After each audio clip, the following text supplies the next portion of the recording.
for a stormtrooper?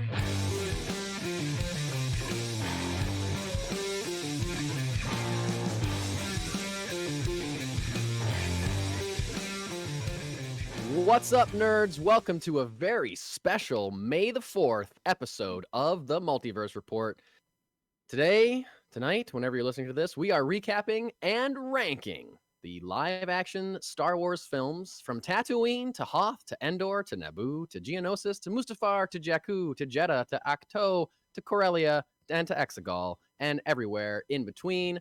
My name is Mike Gibson. With me as always is Steve Haller. What's up, Steve? Well, Mike, this is where the fun begins.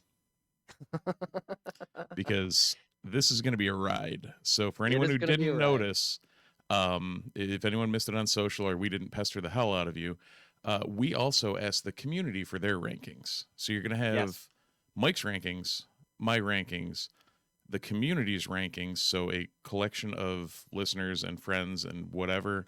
And then also a special friend of the pod, Matt Beisiada, is back to give his rankings as well. Yes. Hi, guys.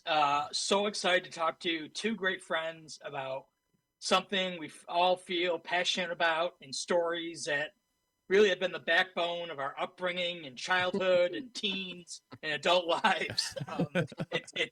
It's funny, but it's true. I mean, these stories have been such a big part of our fandom, and it's just awesome to talk to you guys. It's awesome to do this. I've been looking forward to it for so long. I have 3.5 pages of notes here.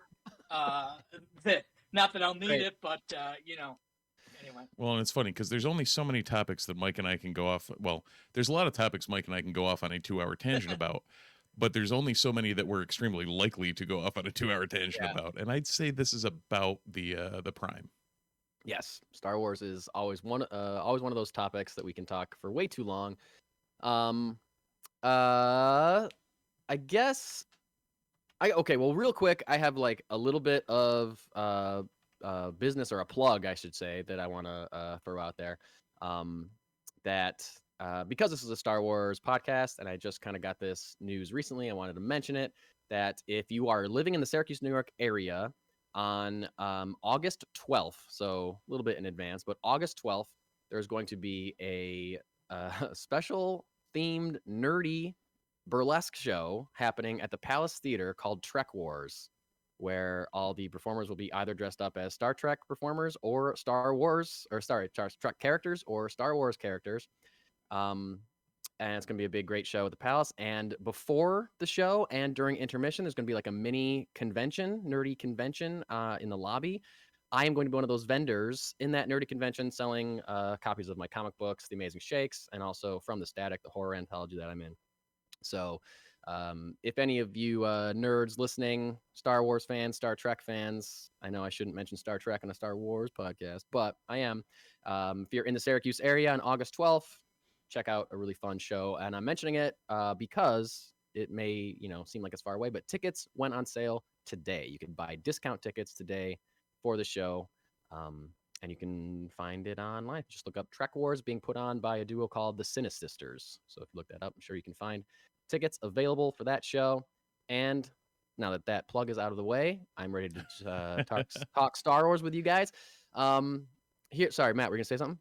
Yes, that's awesome. I'll actually be in the back alley selling death sticks.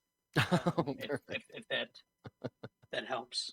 Perfect. So, kind of like what I just want to say, I guess, what Matt mentioned just a moment ago, how you're excited to talk about Star Wars because like it's ingrained in us, like we grew up with it, we're still living with it. Like you could say it surrounds us and binds us.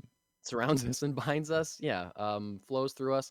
I realized a couple years ago that like my relationship with Star Wars is, outside of family members, the longest relationship I've ever had in my entire life. Like it's been in my life longer than anything else other than like my parents and my sister, and that's it. So pretty wild. And I think that's part of the reason that we all get so like invested in these rankings and excited about talking about them, or, you know, we feel like a personal attachment to how we rank them, because Star Wars is like generational, like, Yeah. My older cousins like told me about it. I'm telling my son about it now. And like, that's why it's in our hearts from when we're children. And they keep finding new ways to bring it back and reinvent it. So it's just like, there's been multiple times when we thought it was over forever. And now it seems like it's never going to be over, which Right. I'm perfectly happy with. So that's mildly creepy because my cousins introduced me to it, and now both of our sons are obsessed. So it's always it really is something that kind of goes beyond generations. Right. And because we're also attached to the movies in certain ways, we all have our own opinions about them. We've grown up with,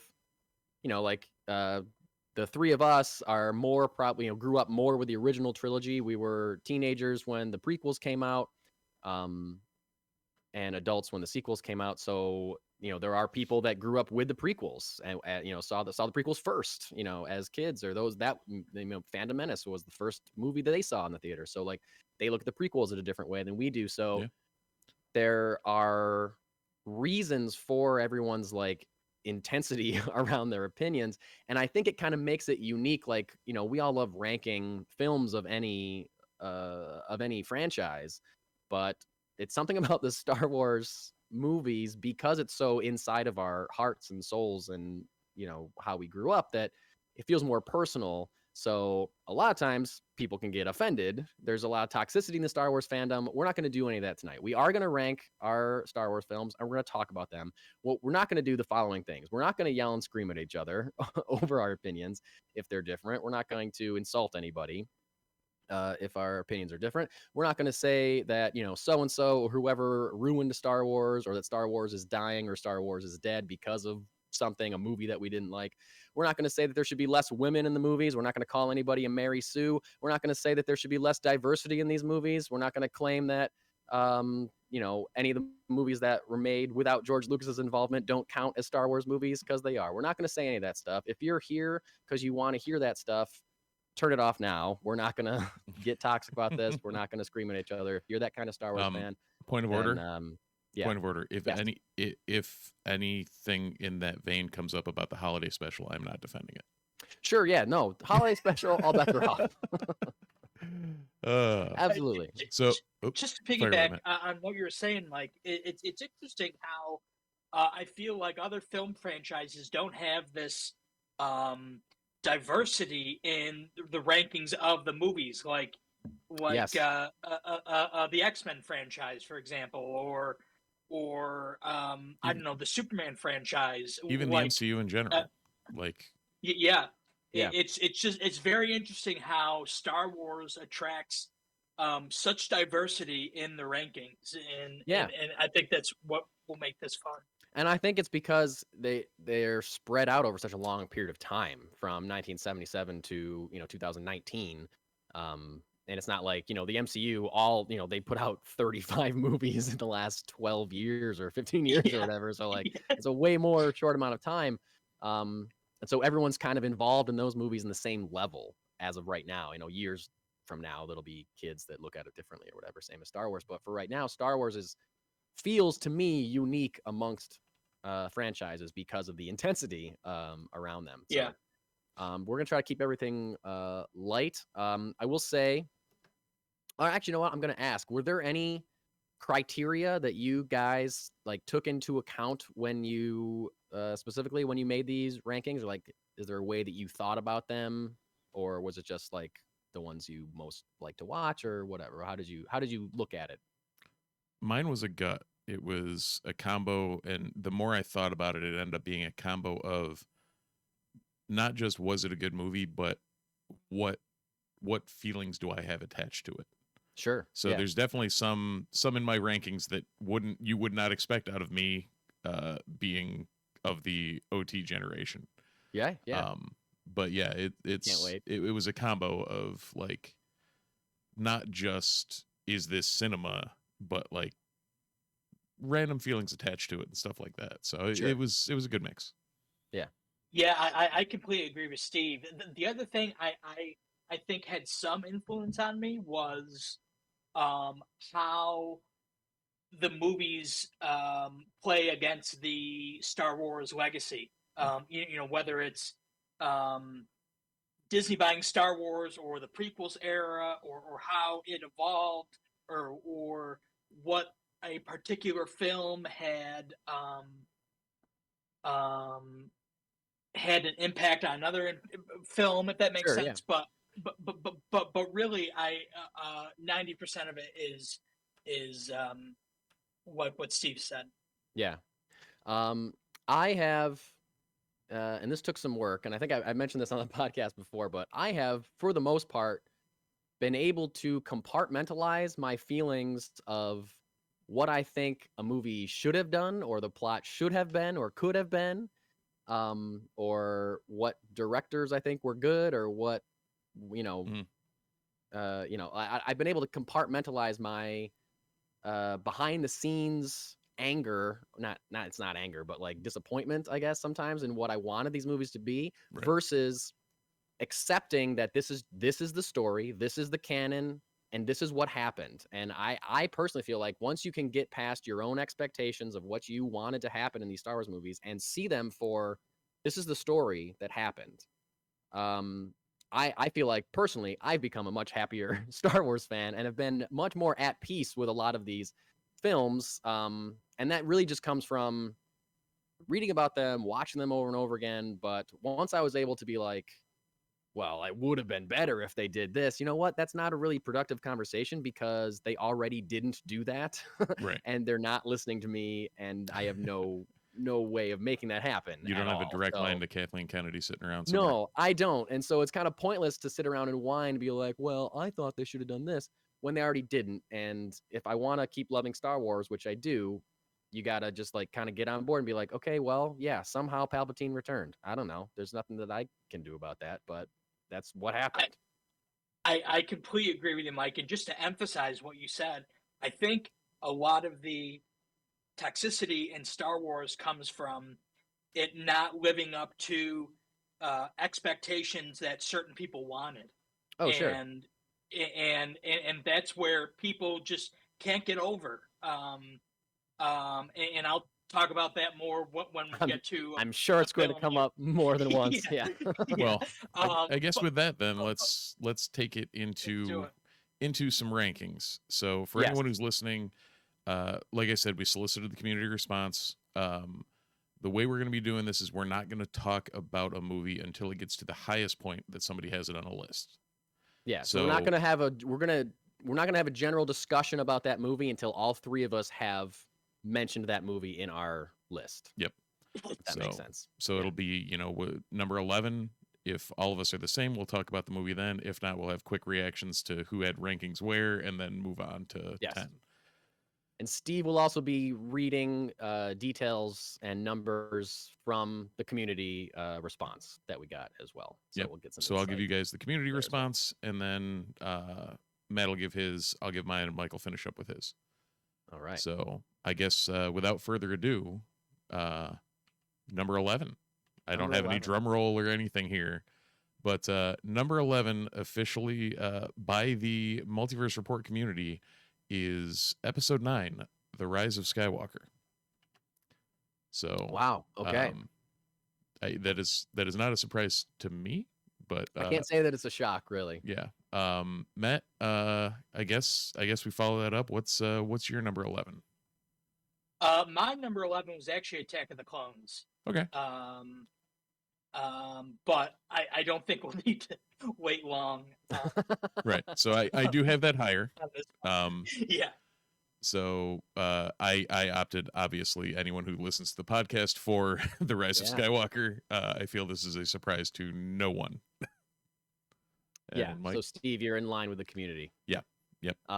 And when you're saying you're taking like the average of the votes, I assume, for like the weighted so what I did, we like, got 40 plus responses, and I took them and weighted them by the rankings as they came in, and I just set 1 through 11, lowest or highest to lowest. Sure. Yeah. So. All right, my number 11 is also Attack of the Clones. Okay. Yeah. I got just a general disclaimer. If you're listening to this and you are a fan of the prequels, you're not going to be very happy with my rankings. I'm just saying that right now, and I'm sorry. I'm sorry, but I'm also not sorry because it's what I think, and I love you for loving all the prequels, but you're just going to be a little bit mad at me, so I'm just setting your expectations right now. Fair enough. So we have a split. No discussions at present. No discussions. Moving forward to number 10. Forward at number 10, the community had Attack of the Clones. So we're 3 out of 4 on that. That may be our first discussion point here, unless we're getting there. So, Mr. Beisiada, how are we doing over there for number 10? Number 10, I had Rise of Skywalker. Okay. Oh, wow. We're getting there. Yeah. All right. Oh, God. I should probably look at mine, huh? Probably. I had the community stuff up and not mine. I officially had episode 1, The Phantom Menace, as my number 10. Whoa. Okay. Wow. Okay. Yep. Quite the surprise. Number 10. My number 10 is episode 1, The Phantom Menace. Okay. All right. So Mike and I are a little out of line with the community and Mr. Beisiada, but on par with each other here. Yeah. Okay. So wait, I was supposed to take notes on who said what when. So 2 of us have said Attack of the Clones. 3 if you count the community. Community. 2 of us have said Rise of Skywalker. Yes. And I'm the only one that I have said Phantom Menace so far. No, I said Phantom Menace too, at number 10. Oh, you did? Okay. Yep. So 2 of us have said Phantom Menace. Okay. All right. So it's mildly amazing to me, and we can talk a little bit about the logistics and how, like, where things ended up falling after the fact. But the fact that we've gotten through the bottom 2 and there hasn't been a consensus is kind of it's kind of cool to see. Yeah, I mean, we should say that the community response, because I've looked at it a little bit, Steve has looked at it a lot. The spread is all over the place. Oh yeah, more or less. Like, there's some concentrations that we expected, but Steve, how many different movies ended up people? How many different movies were voted as number 1 by different people? So we had 7 different number 1s. None of them were unique. Every one of those 7 number 1s had at least 1 vote, or at least 2 votes. At least 2 votes. Yeah. And then isn't that incredible? Oh, it's crazy. Yeah, 7 movies out of 11. Some people think are the best. Right. And then on the bottom end, you had 1, 2, 3, 4, 5, 6, 7 as well. Wow.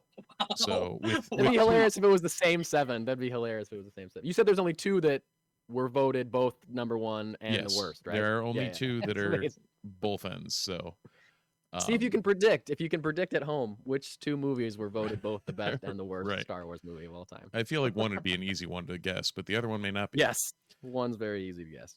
So I guess moving on to number 9. I wish I had like fancy bumpers and noises, but I got nothing. Number 9. Number 9. Number 9. Number 9 from the community is episode 1, The Phantom Menace.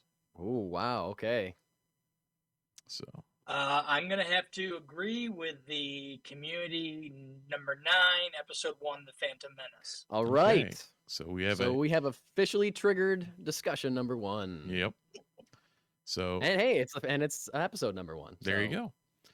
So yeah, I don't even know how to lead into that. It's like it's one that we all saw the hype. We all saw in theaters. Yep. I don't know about you two. It was not my first Star Wars to see in a theater, but mine either. Yeah, I saw because they did the special editions of the original trilogy. Yep. They released all 3 of those leading up to Phantom Menace, and so I got to see all the original trilogy in theaters. Yeah, so and then saw Phantom Menace. Yeah, same. And for me, I never saw the first 2. I did not see A New Hope or Empire in theaters. My logistics didn't work out. I grew up many moons from a movie theater. Yeah.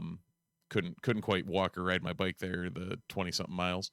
So my first Star Wars experience in a theater was Return of the Jedi Special Edition, which, as of this weekend, my son's first movie theater Star Wars experience was Return of the Jedi. So it was like, this is a nice through line. But anyway, back to less happy movies and moments. Well, I guess it was a happy movie. It was just, I don't know. I guess, Matt, why did you throw it at number 9? Phantom Menace is a tough one. Personally, unlike the majority of people out there, I enjoy a lot of the film. And I think it has to do with the nostalgia of, it came out my sophomore year of high school, and for good or for bad, it was a phenomenon. The marketing behind it. I remember specifically at West Genesee High School, standing at the door of the high school, waiting for the last bell so I could run over to Camillus Mall to buy tickets a week in advance. And that was a big deal for them, having tickets a week in advance in 1999. I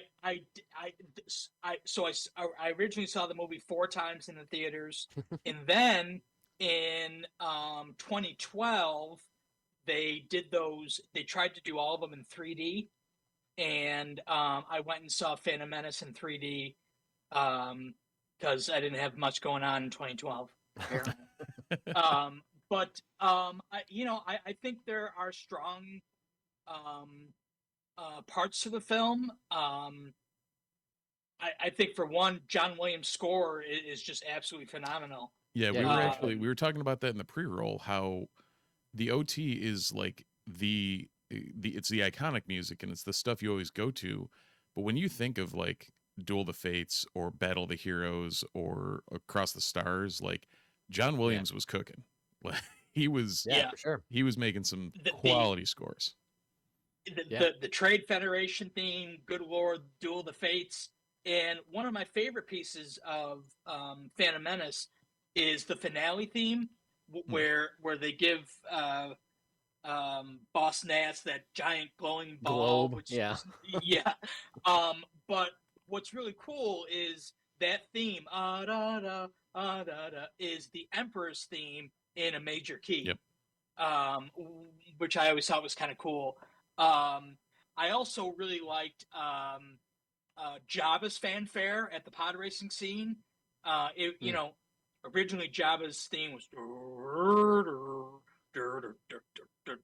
but it's got these horns. Anyway, a lot more pomp and circumstance to it. Yeah.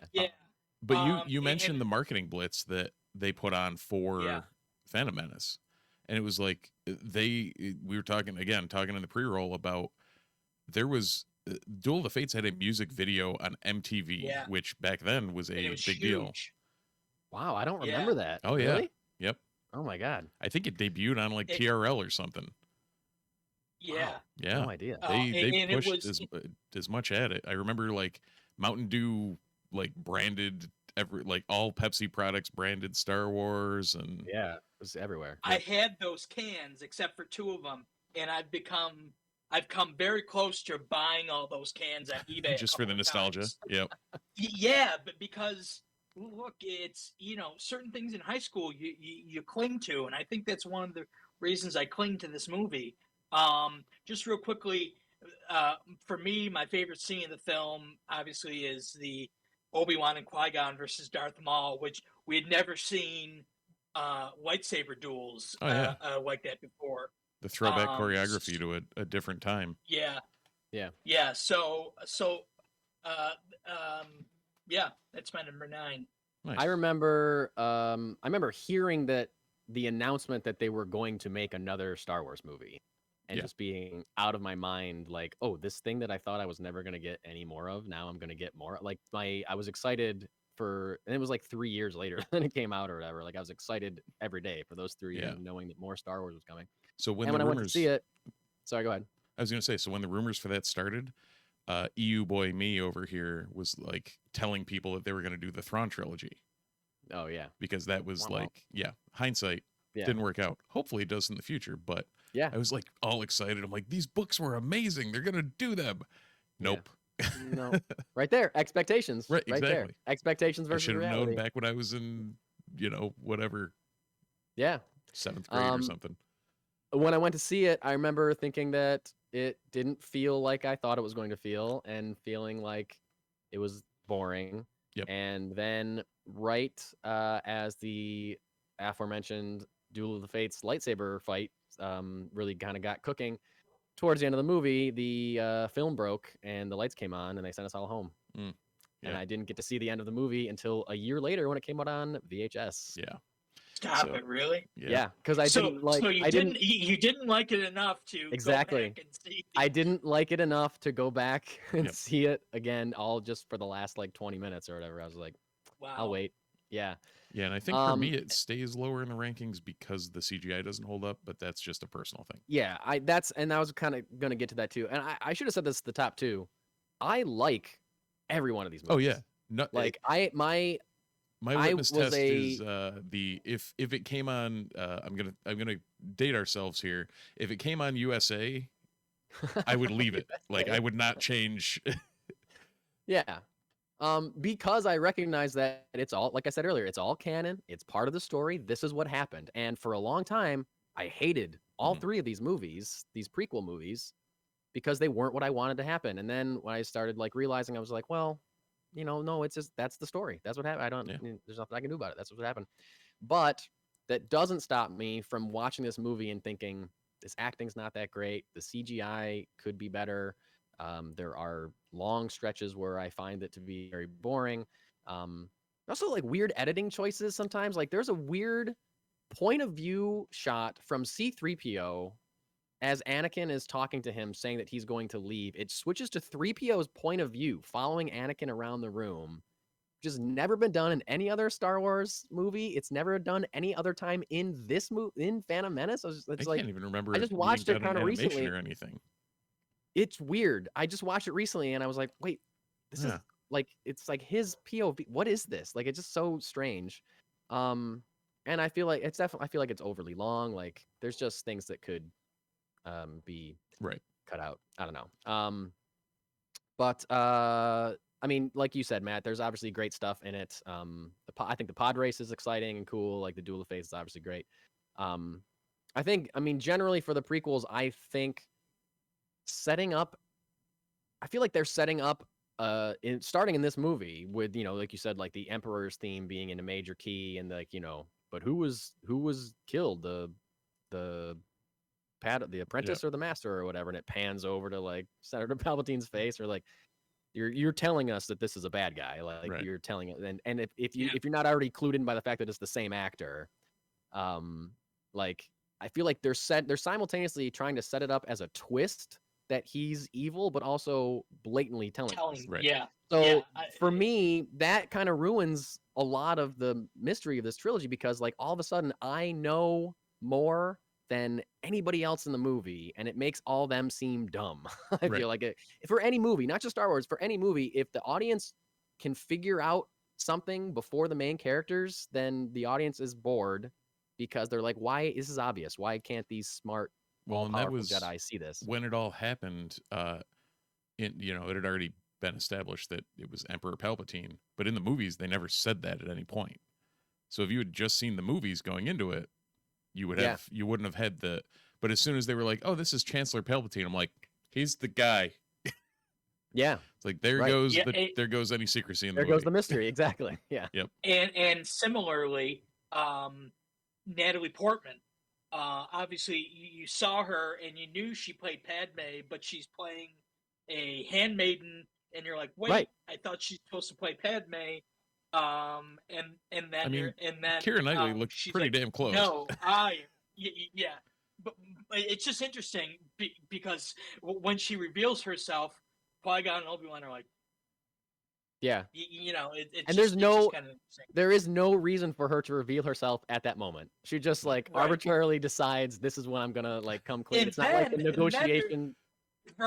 And then there's other parts of the film where you're like, wait, is that her, or is that her double? Or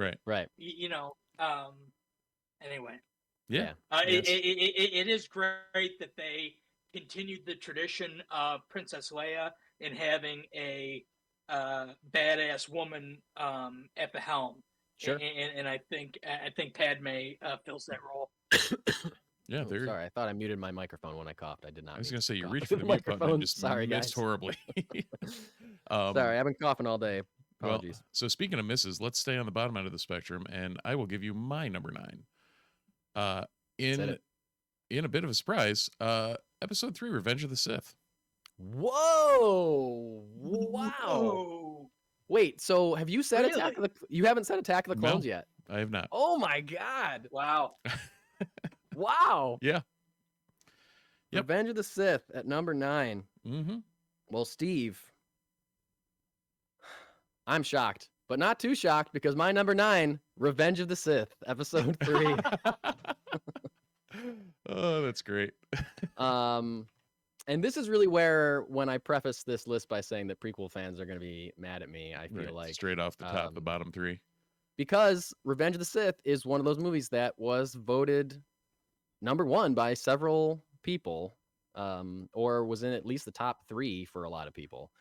And I don't know. For me, it's just like we're just talking about their. Oh, sorry, we're not. Sorry, I immediately went into discussion mode. I forgot the own rules. I'll back off. You're the one that made the rules, man. You're right. I know. But sorry, we're just talking. I'm just excited. I just want to talk about it. Okay. All right. Moving on to number 8. The Community for number 8 went with the origin story of one Han Solo. A Star Wars story at number 8. All right. So. At number 8, I also went with Solo, a Star Wars story. Okay. My personal number 8 was episode 2, Attack of the Clones. So there it is. It did not climb too much, but compared to most people, 4 from the bottom is really high. Yeah. All right. So Attack of the Clones. So like I knew it was such a weird take that I literally went back the last 2 nights and like rewatched it. I also did some rewatching in preparation for this just to make sure. Yeah, I was like, nobody's going to agree with this take, but it's not as bad a movie as it seems. If you take the Anakin and Padme wooden dialogue mess, whatever out, and you know what? I looked at it a lot like I did the Obi-Wan TV show, where if you take the Inquisitor line out, the rest of the show is like some of the best Star Wars that's Star Wars.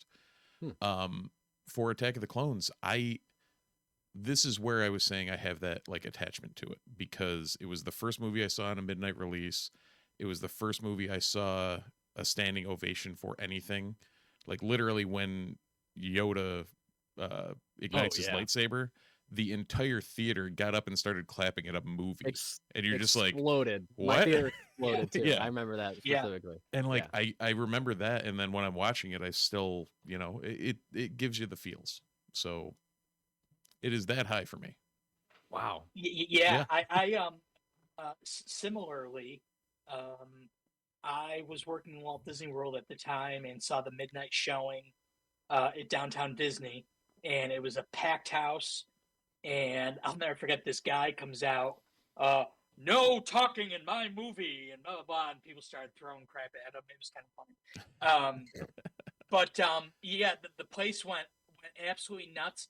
The other time the place went nuts was Jar Jar is having a conversation with Padme.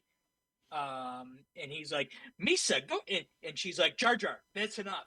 And the place went nuts. So I saw the movie that night. I went home, went to bed, went to MGM Studios at the time, bought the book, and went back to the movie. Saw it twice in 24 hours. Wow.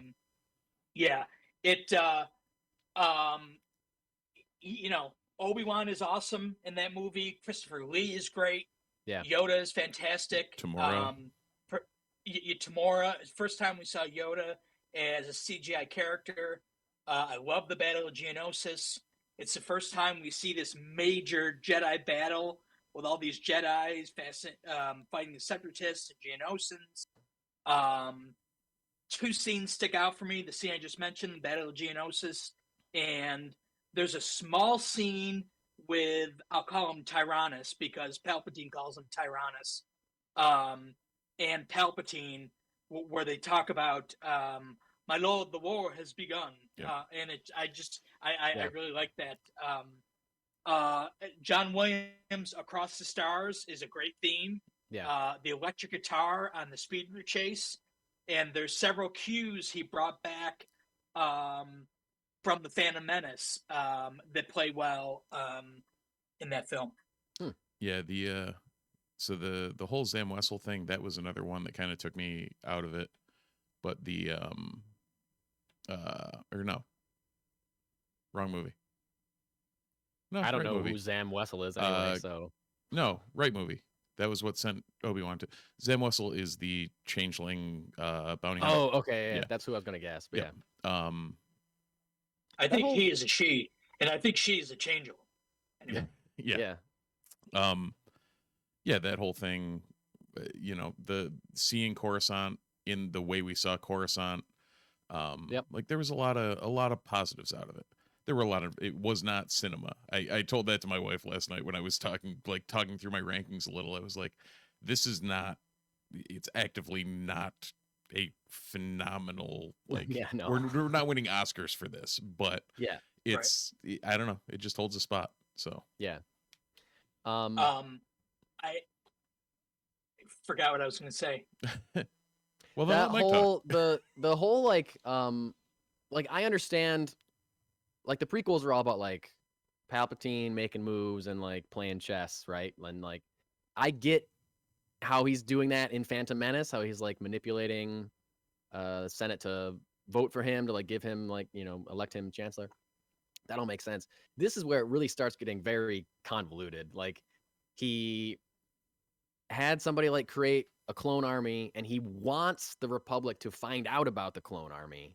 And the way that he does that is to try to kill Padme. And the way he does that is to hire Jango Fett, and then Jango Fett hires that changeling assassin who sends a droid, and then the droid puts worms in the room to kill Padme. It's like, this is insane. Like, there's so many steps to this.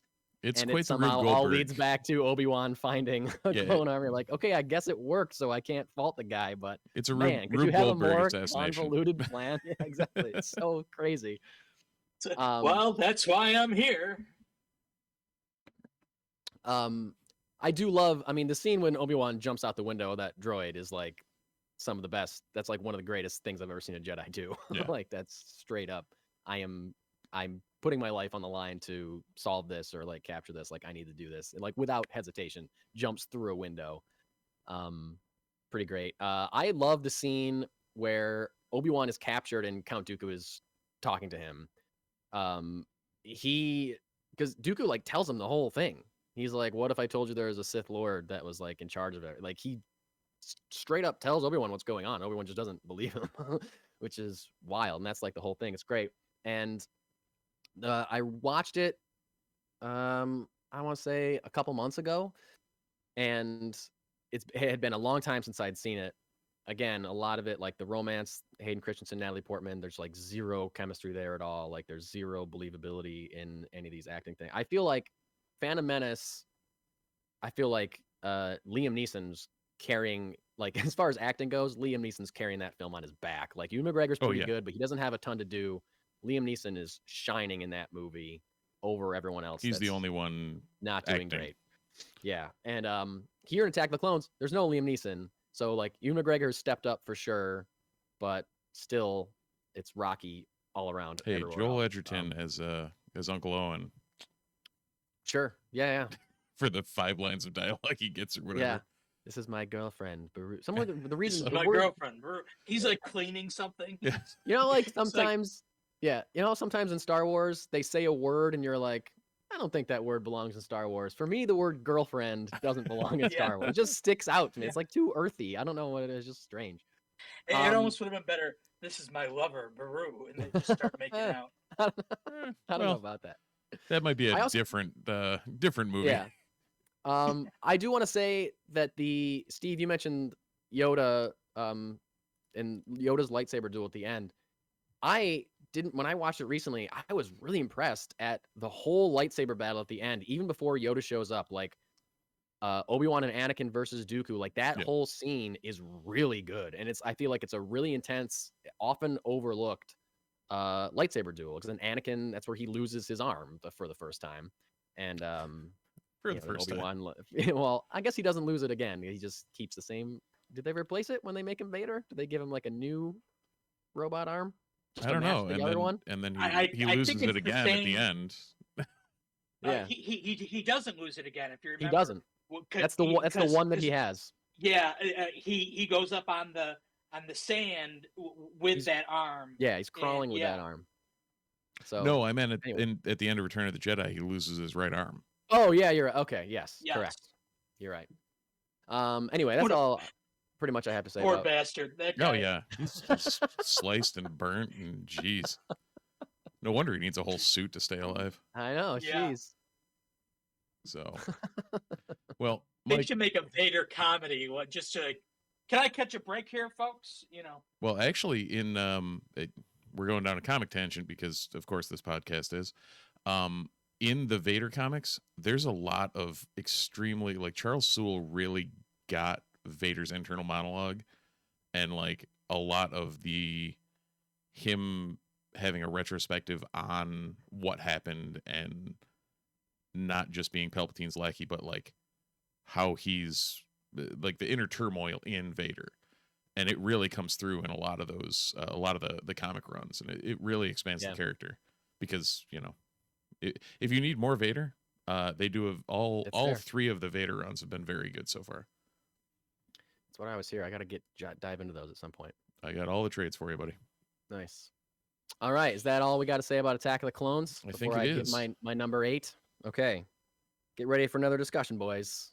My number 8 is Episode 9, The Rise of Skywalker. Yep, it moved up. Because I remember you actively saying, I watched it again, and it wasn't as bad as I thought it was. Yeah, yep. And this was the one, honestly, I mentioned this off mic to you, Steve, like after the podcast last week, but when I started rewatching stuff for this ranking, it was, I need to know if Rise of Skywalker is worse than Revenge of the Sith in my estimation, because I can't, they're like even for me in my brain right now, and I can't tell. So I got to watch it. And I mean, again, sorry, prequel fans, it was an easy decision to me that I like Rise of Skywalker more than any of the prequels.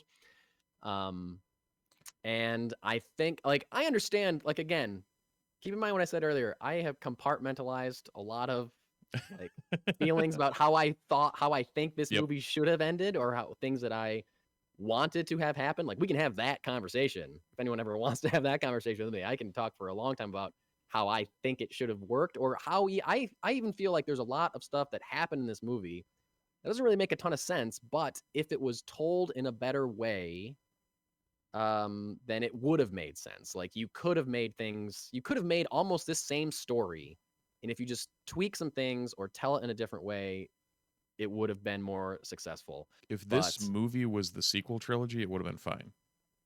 The entire trilogy. Yes. Yeah. Yeah. Like, I mean, I think that's a lot of my problem with it.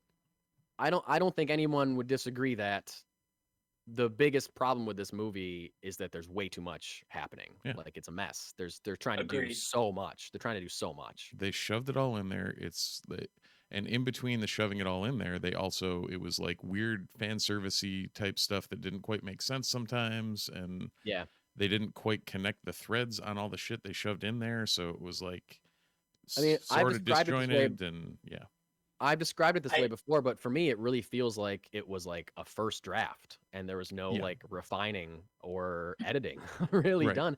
And I don't know if they had a ton of time, because I don't know that they moved the release date for this. They didn't. Once that was they switched back to JJ, like they fired Colin Trevorrow, and then they gave it back to JJ, and I don't think they moved the release date. So he had a year maybe to write his version and make the movie. So I don't know that they spent too much time scripting it, because they had to like get going, which I think was a mistake for sure. No, I think they did, Mike, because I think it was originally supposed to come out. No, I'm wrong.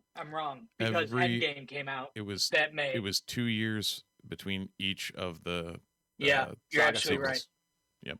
Yeah. I agree with you guys. I think this movie would have been better as a 2-part film. Not to go with the cop-out Harry Potter mode, where making your last film into 2 parts, but I think it would have been better as a 2-part film. I was thinking about this tonight, though.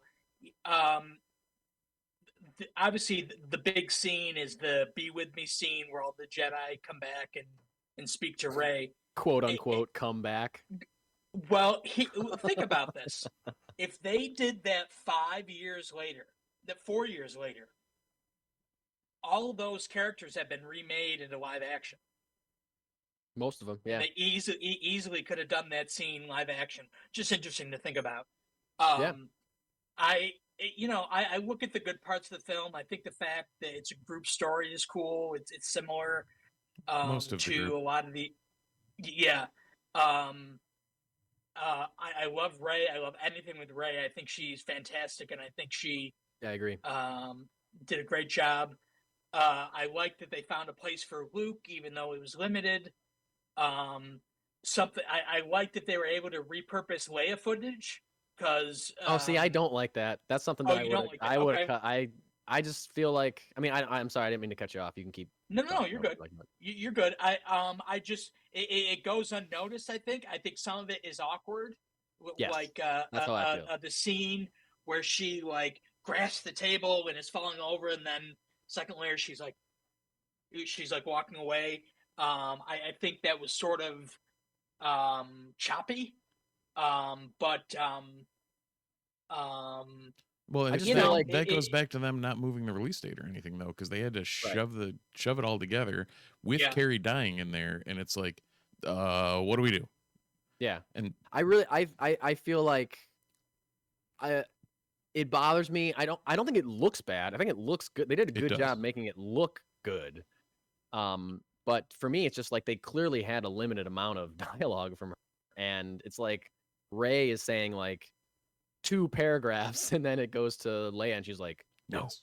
And then it goes back to Rey talking like a super long monologue. Like, okay, like I know that she's not. It's like clear to me that they were writing dialogue for Rey to set up what they had of Carrie Fisher. And even that, I feel like if you took a second pass, you could have made it feel more natural. Yep. But sure. I don't know. As far as favorite scene, I think Rey jumping over Ren's TIE Fighter is fantastic. The reason that while I was watching this the other night, and I was thinking like, yeah, there's a lot of bad stuff. Like, this movie's not great for sure. I can tell. Mm.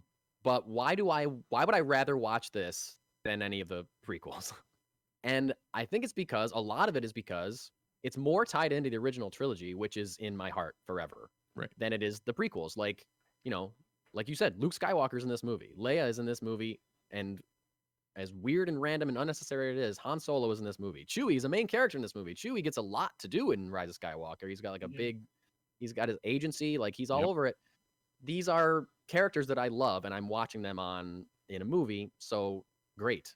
And also, I think, going back to like some of the acting, lesser maybe acting that happened in the prequels, I think that Daisy Ridley, Adam Driver, they're doing a much better job at selling either bad dialogue or nonsensical dialogue than like Natalie Portman and Hayden Christensen are doing in the prequels.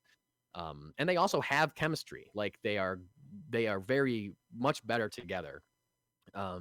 So that also saves it for me too, because like they're doing a better job at selling a poor script than I think the prequels do.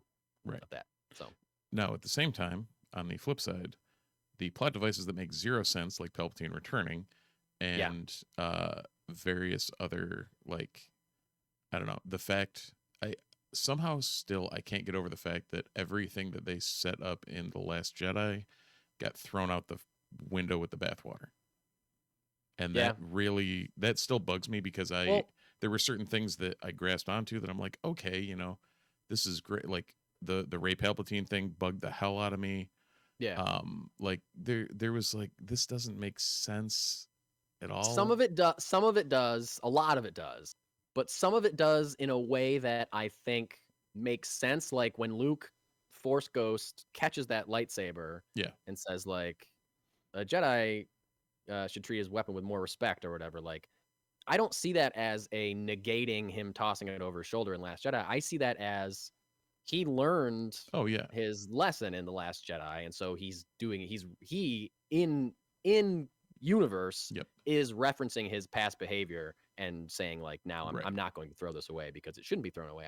I understand that now. Yeah, that one weirdly. But yeah, like the I mean, the major sin of this movie for me is retconning Rey's heritage and making her. The fact that she was a no one was perfect, and like yep, and it set up the whole everything going beyond whatever. But that's what happened. Exactly. She's not no one. That was the whole. That's what happened. That's at this point when you're absolutely right. Go for it, Matt. No, I'm sorry. You're absolutely right. That was the whole point of Last Jedi, is that anyone can hold Force powers, and the broom boy at the end anyway. But you're absolutely right. That's what happened. Oh yeah, and that's also part of like having that discussion with you months ago was like part of the reason why moving forward, whatever they do, I'm actually quite excited about, because they're taking characters that I really enjoyed how they developed and hopefully putting them, like, taking the training wheels off that they had to stay on the rails with, and be able to make them their own characters instead of like, okay, well, we've got to wrap this up while doing this and in a time frame, and just go make good movies. I don't give a shit what you do. Yeah, I know. I think now that they don't necessarily have to deal with the baggage of the original trilogy or the prequels, although I'm sure we're going to see other returning characters. Like, I would be surprised if Chewie's not in the new Jedi Order movie with Rey or whatever. Like, we're going to see those characters, but like, I don't think, I hope they don't feel like they have to, tie up plot threads or service those characters in the same way that they thought they had to do with these, or like pay them off or whatever. Matt, I got off on a tangent earlier when I was responding to you, but I agree with you. And part of the reason that I rank this movie higher than the prequels is I don't think anything in the prequels for me is cooler than seeing Rey do a backflip and use a lightsaber to cut a wing off of Kylo's TIE interceptor. Like, that is just the coolest thing. And there's a lot of cool looking stuff in this movie. Like, visually, the story is a mess. Visually, there's a lot of incredible stuff, and the effects hold up better than the prequel effects, and that's probably, plus the acting, that's probably why it is up a notch for me here as well. Yep. What was the planet they went to see Babu Frick? Kijimi. Kijimi. I just thought that whole scene was a wash, like, not needed. Right. The whole Zori Bliss thing, and not. Yeah. Well, besides, we got Babu Frick. Come on, everyone loves Babu Frick. I was going to say, outside of the Anzellans, there's nothing. But they probably could have worked him in a different way. Right. I feel like they could have, like, I'm really trying not to get bogged down in they would have, or they could have, they should have, but we're kind of getting there, and it's hard with that. It's hard to not with this movie. I was going to say, like, with there's what so we're many doing, times. There's so many times that they almost killed somebody and didn't. Like, we thought Chewie was dead. Oh, but no, he's alive. I really think they could have made us just weep uncontrollably if they had actually killed 3PO. Like, they could have like handled that in a way that was like, if he was the one to volunteer to do that, like, he volunteers to sacrifice himself so that they can get this thing and not just make jokes out of it. Although a lot of the jokes that come with that I think are funny, but or come after that, but if they had done it in a different way where, it's like end of Act 2 or whatever, he sacrifices himself, but now they can go and find Exegol or whatever. Especially in the sequel trilogy, I think the trailers play a much bigger part than they did in the prequel films or the original trilogy. In the sequel films, the trailers, I think trailers in general were a much bigger deal than they were in the 70s and 80s. But it was a bait and switch with that trailer, because they made it look like that 3PO was dying. And it's like, anyway. The last thing I will say and it's another would have, should have. So I apologize. But and I'm only saying because I thought of it today, and it blew my mind how impressive it would have been. Like the whole like. I personally believe that instead of using old footage of Carrie Fisher as Leia, it should have been Force Ghost Luke training Rey. Like Luke should have been in this movie way more as her like trainer, showing like they have more of a bond, which would eventually make it more make sense that she takes the name of Skywalker at the end. Like that's one of the things that's like that's a good idea, but you didn't really get there. You didn't really earn it. Right. They could have earned it if it showed her like it's been years. She's been working with Force Ghost Luke. Like they're really close. Mention that she trained with Leia. And that like she died exactly. whatever. Leia died off screen. Like they mentioned that they're mourning her still, and blah blah blah blah. Or then, like even open it with like her funeral or something, and like exactly something mention, like that. You know, I've lost my master or whatever, and then Luke picks it up. And but then Steve, this is the I think this is the absolute best idea that they didn't do and will never do. So again, pointless to say, but. That end scene of the movie when she's on Tatooine, maybe she's not on Tatooine, maybe she's somewhere else, whatever. Someone asks her what her name is. She looks over and she sees Force Ghost Luke again, but then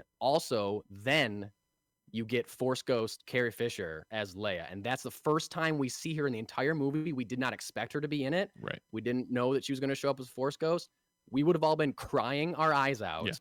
And then she says Rey Skywalker. We would have been like, this is the greatest ending to any movie, right? Matt got emotional when I described that. I can see it in his face, right? Wouldn't that have been amazing? Yeah. Yes.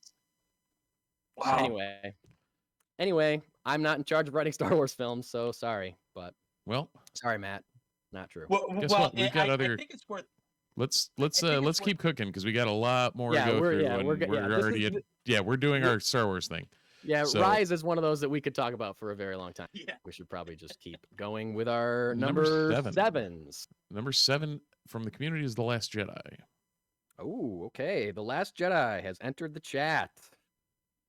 All right. I don't know if I made this community list, but my number 7 is Last Jedi. Okay. You're tracking with the community here. Wow. Yeah. Okay. Last Jedi, number 7 for Matthew Beisiada. My number 7 is Solo: A Star Wars Story. Oh. There we go. My number 7, Steve, I love you, man, is Solo: A Star Wars Story. We're lockstep right now. Yeah. Outside of Attack of the Clones. Yeah, you're right. So that's no discussion. So no moving discussion on to number 6. So number 6. Number 6 from I think we all mentioned Solo, didn't we? You do. Oh yes, you're right. We did all mention Solo. Yeah, because you had it as your number 8. Okay. Yeah. Cool. All right. I don't know. For me, it was the definition of movie that I didn't know or care I wanted and actually liked, even the first time I saw it. So yeah. I like Solo a lot. I think that if it was made 3 years after it would have made a fantastic TV series on Disney Plus. I think if it was made 7 months, I think if it was released 7 months after it would have been received as a pretty damn solid Star Wars movie. Yeah. I mean, these two, Solo and Rise of Skywalker, were a 1-2 punch of Disney not giving the directors enough time to finish their movies. Yeah. Because it was another case of changing directors to Ron Howard, and he reshot like 80% of the movie or something. Like and then it dropped on the heels of Last Jedi. Yeah, it dropped on the heel like 6 months after the most divisive Star Wars movie ever. And one month after the highest grossing movie of all time. Yeah. So there was a plethora looking against it. I completely agree. Yeah. I love the Kessel Run scene, and I love how they use although John Williams didn't do the majority of the score, he only did select parts. He wrote Han's theme though, right?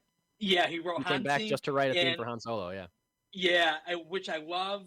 I love the train robbery score, and the during the Kessel Run scene, it's the only other time in Star Wars where you hear the asteroid field.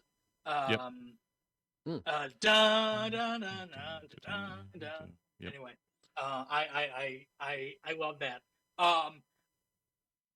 It was interesting to see Lando's relationship with a droid. I think that was the first time we've seen droidal really love. Interdroidal. We're going with it. Yeah. But at the same time, weirdly fitting because it's Lando, and also Donald Glover. If they could have cast anyone better, I don't know who the hell it could have been. He was exuding his inner Billy D. Williams during this movie.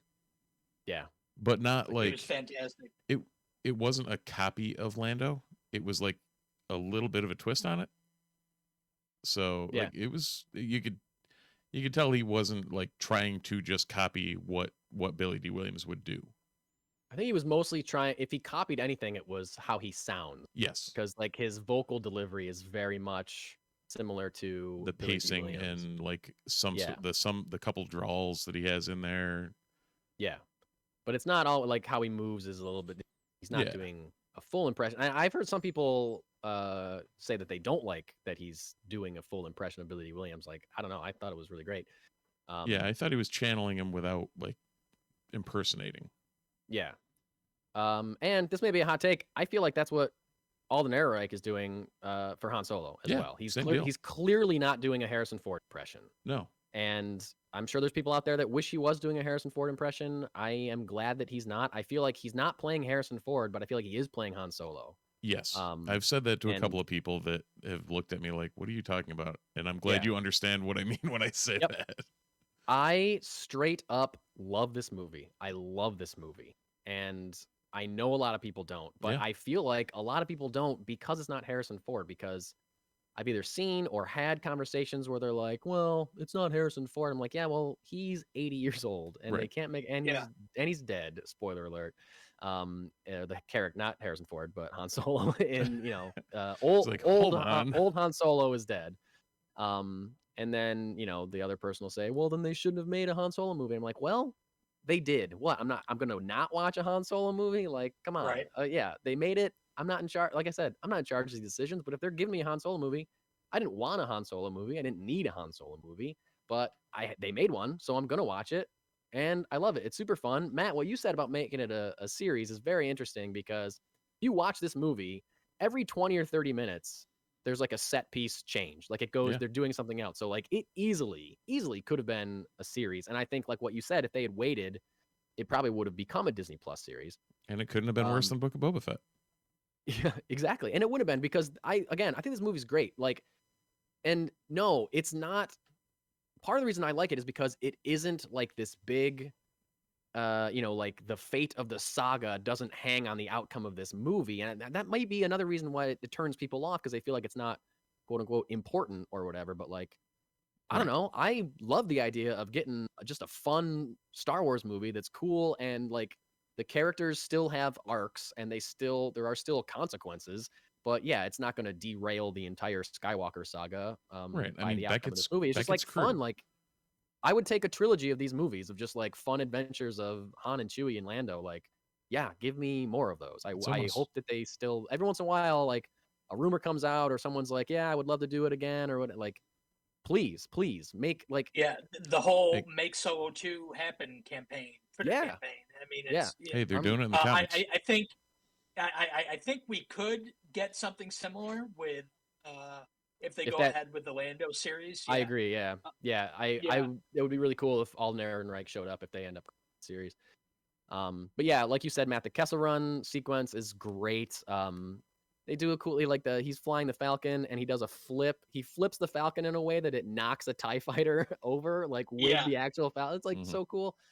Like they're escaping a giant tentacled monster, and they get away from it because it gets sucked into a black hole and its skin rips off. Like, that's just the coolest thing. Like it's like, if you I also go ahead. No, I was just gonna say, like, this movie and something like The Last Jedi, I feel like, people like to rag on. It doesn't matter. But this movie is one example of a movie that people like to rag on as being bad or being unnecessary or stupid or whatever. It's like, well, how many times have you watched this movie? Like, you went into it once with your expectations of what you thought it should have been, and you didn't like it, so you go out in the world telling everyone how bad it is, but like, yo, now that you know what it is, watch it again. You might think differently of it. Like, it took me a couple times before I thought this movie was great, before I started loving this movie.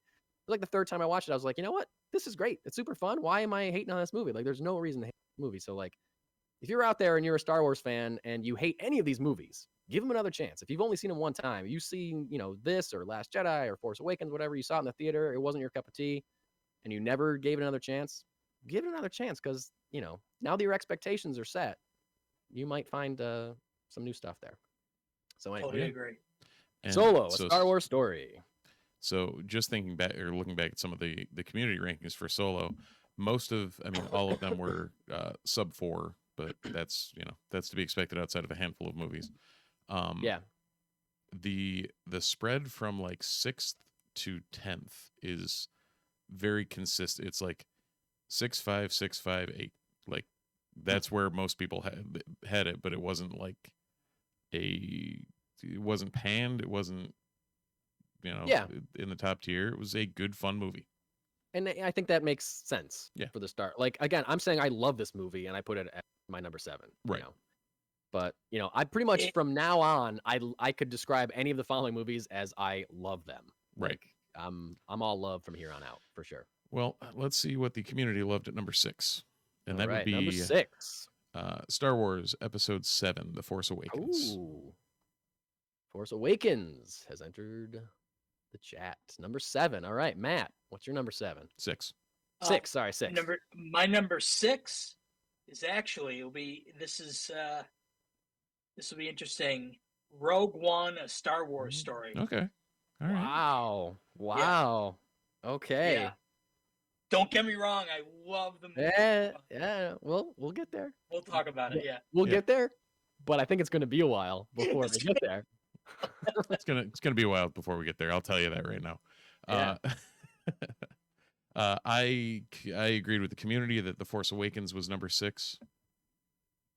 All right. Steve, my number 6 is also The Force Awakens. That's great. This is wild. Yeah, it's kind of crazy. I mean, we've only been hosting a nerd podcast once a week for over a year. Yeah, going on 2 years. Going on 2 years, so our opinions may or may not be in line, I guess. So yeah, wow. Okay.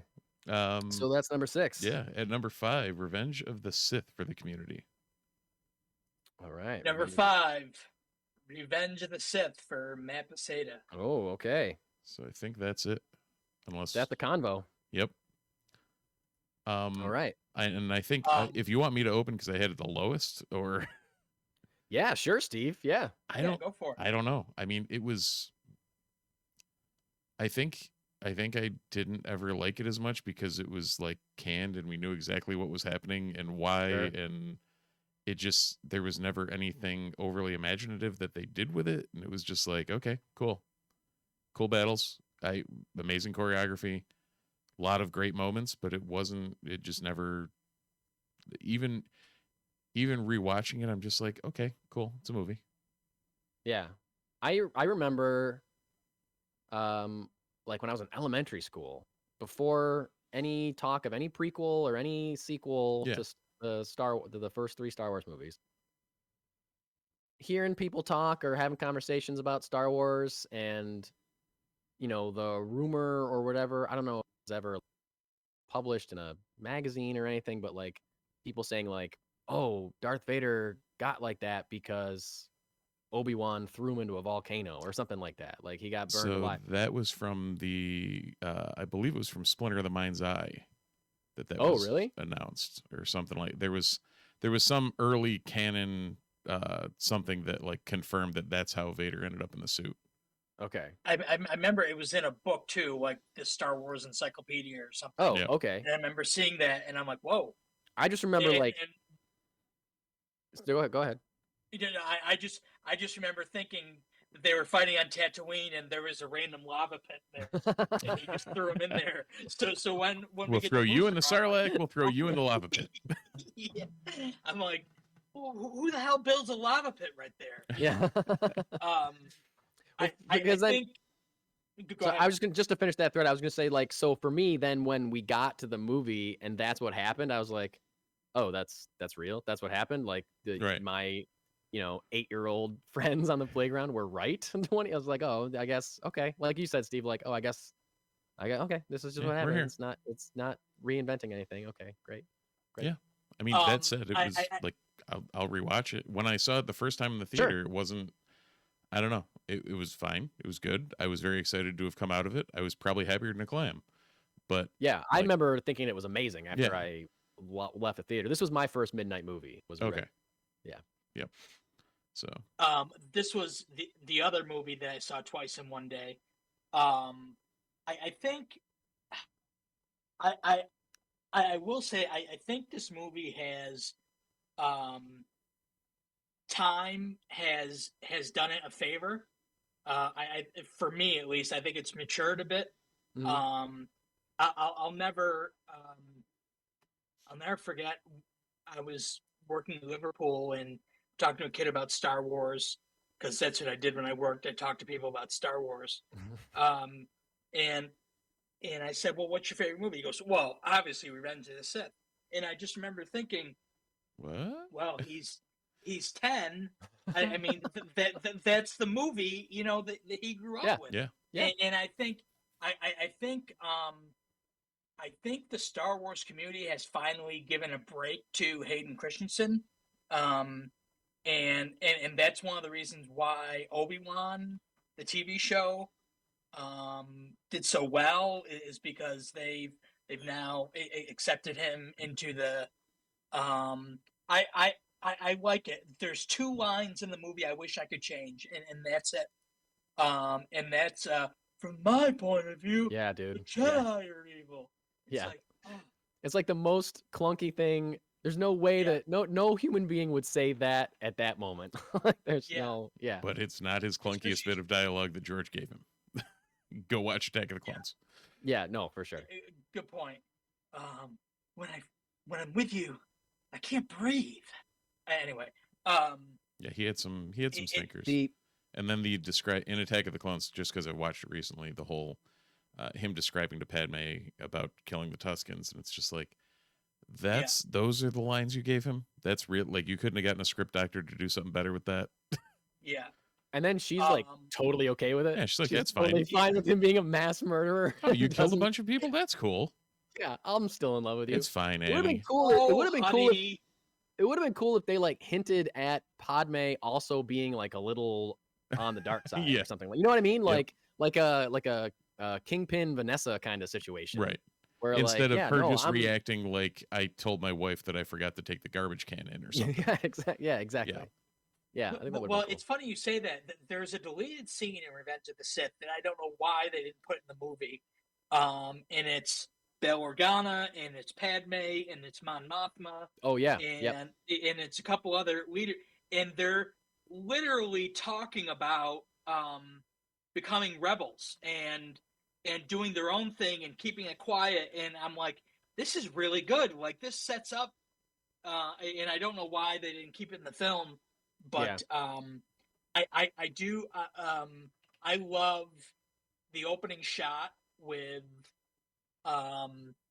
Obi-Wan and Anakin's ships, after the crawl, the boom, boom, the bass drum, and then you see them fly into this massive battle. I think it's great. And John Williams, Battle of the Heroes, as we talked about earlier. I mean, it's a great song. I like General Grievous's theme, and there's a small cue where Obi-Wan is flying to Utapau, and it's just a great cue. Anyway, nice. Yeah, that deleted scene too was Genevieve O'Reilly's debut as Mon Mothma. That's right, and it was kind of weird that they as the character. Yeah, so she ended up getting her due in Andor. And before that in Rogue One. In Rogue One, but yeah, that was the debut, and again, like, why that scene wasn't kept in, who knows? There were a lot of questionable decisions with those movies. That scene should have been in there because otherwise it's complete character assassination for Padme Amidala, I believe. Like, she is completely stripped of any like agency, and her entire point in that movie is to just like brush her hair and be an object of affection for Anakin and like a damsel in distress. And like she's stripped of her wits, she's stripped of her like attitude. Right. Like it's just when in the first two we see her putting herself in the line of fire and like being and that scene also it makes it clear that it's like, well, the Republic isn't right and the Separatists aren't right, that there has to be a third option here. Right. And it just I don't know why they and also when Anakin says and you're sounding like a separatist, it makes sense. That line makes sense if you have that scene in the film. Yeah, you're right. My favorite, I will say, I mean, again, there's a lot that I love about this movie. It has one of my favorite line readings in any Star Wars, which is from Ewan McGregor as Obi-Wan Kenobi, when he's about to start facing off with Anakin at the end of the movie, and he says, "My allegiance is to the Republic, Anakin, to democracy." Like the way he says democracy, amazing. Love it. Democracy. He's incredible in that film. He's just he's great. Yeah. Revenge of the Sith is it's unique in that it's the only third movie in a trilogy that is the best of that trilogy, I think. I don't know. It looked upon as the best of the trilogy, not according to Steve. Oh no, trust me. If you ask me what the better movie is, oh sure, yeah, it's 100% the better movie. Yeah, it's just not my better movie. Especially I feel like if you watch the prequels in a row, 1, 2, 3 in quick succession, then Revenge of the Sith is like, oh, thank God, this one feels like a Star Wars movie to me. I could see that. But like watching it after you watch something like Empire or something, and you're like, oh, this is not great. Again, for me, sorry, prequel fans, sorry. So who triggered that? Was that the community triggered that, or? No, I think I triggered that. Yeah. I had Revenge of the Sith at 5. You went Revenge of the Sith. I went. Yeah, we were on our 5s. I don't know. We didn't. You didn't do your number 5 yet because Matt. Oh yeah, because Matt's after. So my number 5 was the Force Awakens. Okay. My number 5. Oh wait, did we do 5s or 6s? Oh yeah, no. Oh no, my number 5 was The Last Jedi. Sorry. Okay, I was gonna say because you said your 6. Yeah, I was looking at my list and not counting numbers are hard. Yeah. Okay, so we're on number 5s. Yes, my number 5 was The Last Jedi. Your 5 was The Last Jedi. All right, Steve. Well, we've been similar up until this point, but now we are going to continue to be similar. Mine is also The Last Jedi at number 5. This is insane. Kind of creepy. I was thinking earlier, I was like, it would be crazy if all three of us had the exact same list. Like, it would be the most uninteresting. Yeah. It's like, wow, this is a horrible show. Like, everybody's the same. So that's then we're there. We're talking about The Last Jedi. All right. So Last Jedi, for those here we go. Let's jump in. For those who were curious, The Last Jedi is one of the two, along with The Force Awakens, that had the votes for best and worst.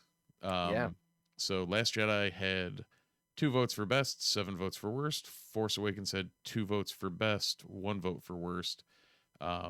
The Force Awakens floated either.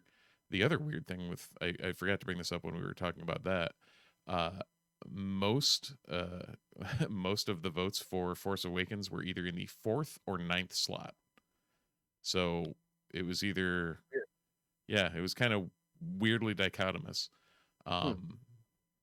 So yeah, Last Jedi was about half of our respondents put it in the bottom 2, and then the other half spread it along the top 6 or 7.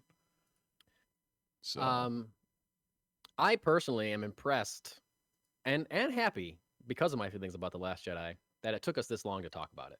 Yeah. Because although this is clearly, without a doubt, the most divisive Star Wars movie that's been released ever, and it has rabid haters and rabid fans for sure. Like, I'm not surprised at all that it was voted number 1 and But and I'm sure people that hate this movie are furious that it took us this long to get to it, for sure. No, but anybody who's listened to the podcast probably also expected the two of us to throw it higher than most would. Yeah, especially after I gave that disclaimer at the beginning about how we're gonna not be hating on stuff for no reason. This is another one where I feel like people watched it, it wasn't what they wanted, and they just hate it forever. But I implore you, watch it again. Go back with an open mind. You know what's going to happen. Your expectations are set. Watch this thing again, because I am somebody that struggled with this movie a lot when it first came out. Okay. A lot. It's really creepy, because when I left the theater opening night, I literally looked at my buddies and I was like, I don't know what to think about this movie. Yeah, dude. Like I was very like, I liked a lot of what I saw, and I was very confused about a lot of what I saw, and I'm like, I think I was having trouble grasping what they did with Luke. Oh, for sure. And I think that's where a lot of people have trouble with this movie, is the characterization of Luke Skywalker. And most of the people at the bottom end probably drastically dislike what they did with Luke. Yeah. And those at the top end like understand why or how that could be something that happened to Luke. Yeah, and I think it took me a long time, because I think a lot of the people that struggle with the characterization of Luke Skywalker wanted him to come back and be their childhood hero, and I was one of those people. I wanted to see Luke Skywalker wrecking the First Order with a lightsaber and fulfilling my childhood dreams of seeing that. But that's not what we got. And it was hard for me to come to terms with that. But if you watch it again and you think about it and you watch things like, Luke's appearance in Return of the Jedi, the end of Return of the Jedi, if you look at what they're doing with him in Mandalorian and Book of Boba Fett, you can really see how it lines up to this, I think. And the more I've watched this movie, the more I've understood it, and the more I've appreciated it, and the more I've liked it. Yeah.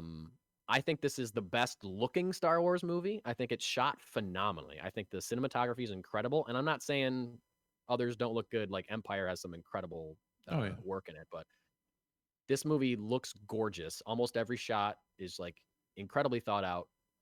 It's a very it takes a lot of setup. Like the first half of the movie is a lot of setup. Like we're running out of fuel and blah, blah, blah. And I think some of that's a little, which is why it's not higher on my personal list, because a lot of the setup is a little clunky to get you to a place where things start really firing on all cylinders. And for me, the second half of this movie, when things start clicking, it's just straight fire. Like from, I don't really know. I can't, maybe it's when, I think it's from when Rey and Kylo Ren touch each other through their Force connection till the end of the movie. I think is just firing on all cylinders. Incredible stuff. I also think that this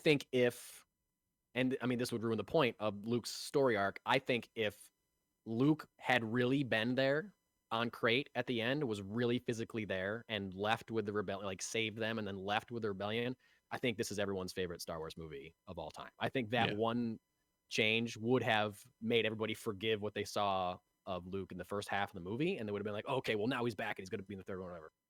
But it also undercuts a lot of the message of the movie. And for me, I watched it last night. I watched it again, and even seeing okay, yeah, he's force projecting, he's not really there, but the fact that he can do that, that is showing you how powerful he is. And he's not doing it physically. He's finding a way to do it that accomplishes what Rey wanted him to go there for, and what the rebellion, what the resistance wanted him to do. And he's doing it without actually fighting, which is what he chose to do after experiencing a mistake, a moment of fear and lashing out in anger at the end of Return of the Jedi, when he cut his father's hand off and realizing it was a mistake, throws his lightsaber away and refuses to fight. And that's what happens in Last Jedi. We find out that he had a moment of weakness. He made a mistake at the worst possible time, and it cost him everything. And it turned Ben Solo into Kylo Ren, and he ran from it.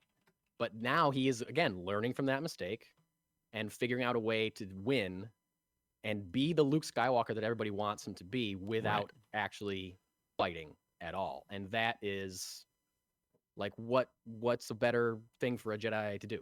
Like, the Jedi use Force for knowledge and defense, never for attack. You know, that's like, that's like top tier Jedi move. 100%. And I think one thing that I can't remember whether I was talking with you guys or somebody else. I think Rian Johnson put a little too much faith in the general audience. I agree. In that they, like, when you watch that movie, you're seeing two sides of the same coin. We see 3 different versions of that flashback in that movie. And I think audiences remember one of them. Yep. And choose to remember. They just remember Luke and like Kylo's version of what happened. Yes, Luke intent on killing him. Yes, in his sleep. Yes, which is not actually what happened. Yeah. Right. So. Yeah, I completely agree. I think Luke struggles in Empire and Jedi and in Last Jedi, and you know, Empire he's struggling with, you know. I know all this. I don't need any more training. Yeah. I can go out and do it. Jedi, how in the world can I face my father? In Last Jedi, Return the Jedi, Last Jedi. Yeah, I know. Yeah. Luke struggles. Luke struggles the whole point of the film, and how he rises above his own cynicism and depression, and it makes it a great film. Yeah. And how I also think it builds Rey better, because she went looking for Luke Skywalker. Rey is expecting to find the Luke that we initially wanted her to find. She's thinking that she's going to find a superhero. He even jokes about it, saying the legend, the myth, you know. Yeah. And I was Luke Skywalker in my hubris. Yeah, and for that, I just think it. The first time I saw it, I remember it was a snowstorm, and I'm like, I can't believe I'm going out in this snowstorm. But it was. I loved it. I remember being very surprised when I was like, wait a second, wait, he's not there, and like it was a total shock, and it took some time. Yeah. And took another viewing for me to. I was like, okay, so this is gonna happen. You can focus more on, but him and Ren, and I think we gotta talk about the throne room scene, because that is one of the most badass fights ever. Yeah, when I talk about just the movie being straight fire for the end, a lot of it is that scene, and they cut away from it to show other stuff, but like it never loses momentum at all. That scene, like, I'm not someone that was attached to Supreme Leader Snoke. I was not, like, so many people are, I guess, mad that he got killed without learning anything about him. I don't know. I'm just a different person. I didn't care at all. I didn't need to know anything more about him other than he was a bad guy. And I thought it was great twist that Kylo took him out, and that scene is wild because it takes a long time. It's a lot of build up, with like Snoke getting the information from Rey and like hitting her in the head with that lightsaber, which is a great gag. She keeps trying to fight. It's great. Like her struggle, like I'm not giving up. And then when he finally dies, and that scene where they're fighting those Praetorian guards is incredible. It's such it's followed up for the record. Those are petroleum guards, Mike. You're right. Petroleum guards. Yes. Yeah. It's followed up by the talk her and Ren have, and the Holdo maneuver, and then you go right into Crate. And, I know. And it's just awesome, and I think that, I mean, my favorite scene is where Luke walks out and faces down all these giant AT-ATs and you know, for the record, those are AT-ACTs. Really, they're not actually. Well, they're different because they're like, they look more like gorillas. Gorilla, like yeah. Their fists are down. Yeah. So what's the oh no, sorry, ATACTs were the ones on Scarif. Is it ATMT or something? The ATM6, that's what it is. The ATACTs are the ones that have the holes in the side for the cargo things. Oh, okay. I gotcha. Okay. The All-Terrain Mega Caliber 6, ATM6, is the Gorilla Walker. Enormous, yeah. So the walkers, it's it's so artfully done, and you have Rey trying to move the rocks. And, great joke about lifting rocks. That's great. Yeah. And Luke has one of his best lines where he goes, the rebellion is reborn, the war is just beginning, and I will not be the last Jedi. Yeah. This is Mark Hamill's best acting I think he's ever done. Ever. Yeah. And I feel like for so many fans to just like write this movie off because they hate it, like out on top tier Mark Hamill in this. He's incredible in this movie. When he's telling Rey his version of that flashback and it comes back to him, he's got like tears in his eyes when he says, "Because I was Luke Skywalker, Jedi Master." You know, like he is so good in this movie. I do also love the camp moments for like that Luke has in there, because old Luke effectively just turns into Mark Hamill. It's like, oh, that's just that's great.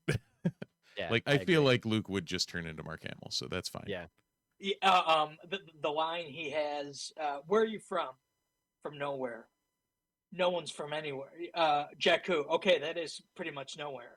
And that's I feel like a lot of people don't like the humor in this movie, and I think that's one of the jokes that people think is a little too like Marvel-y, quippy kind of stuff, and all like the conversation between Poe and Hux, the beginning people.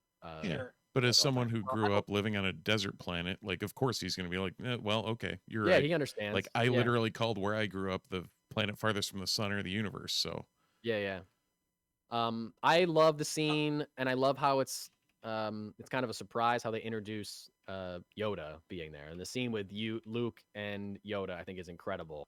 The best Yoda quote. We are what they grow beyond.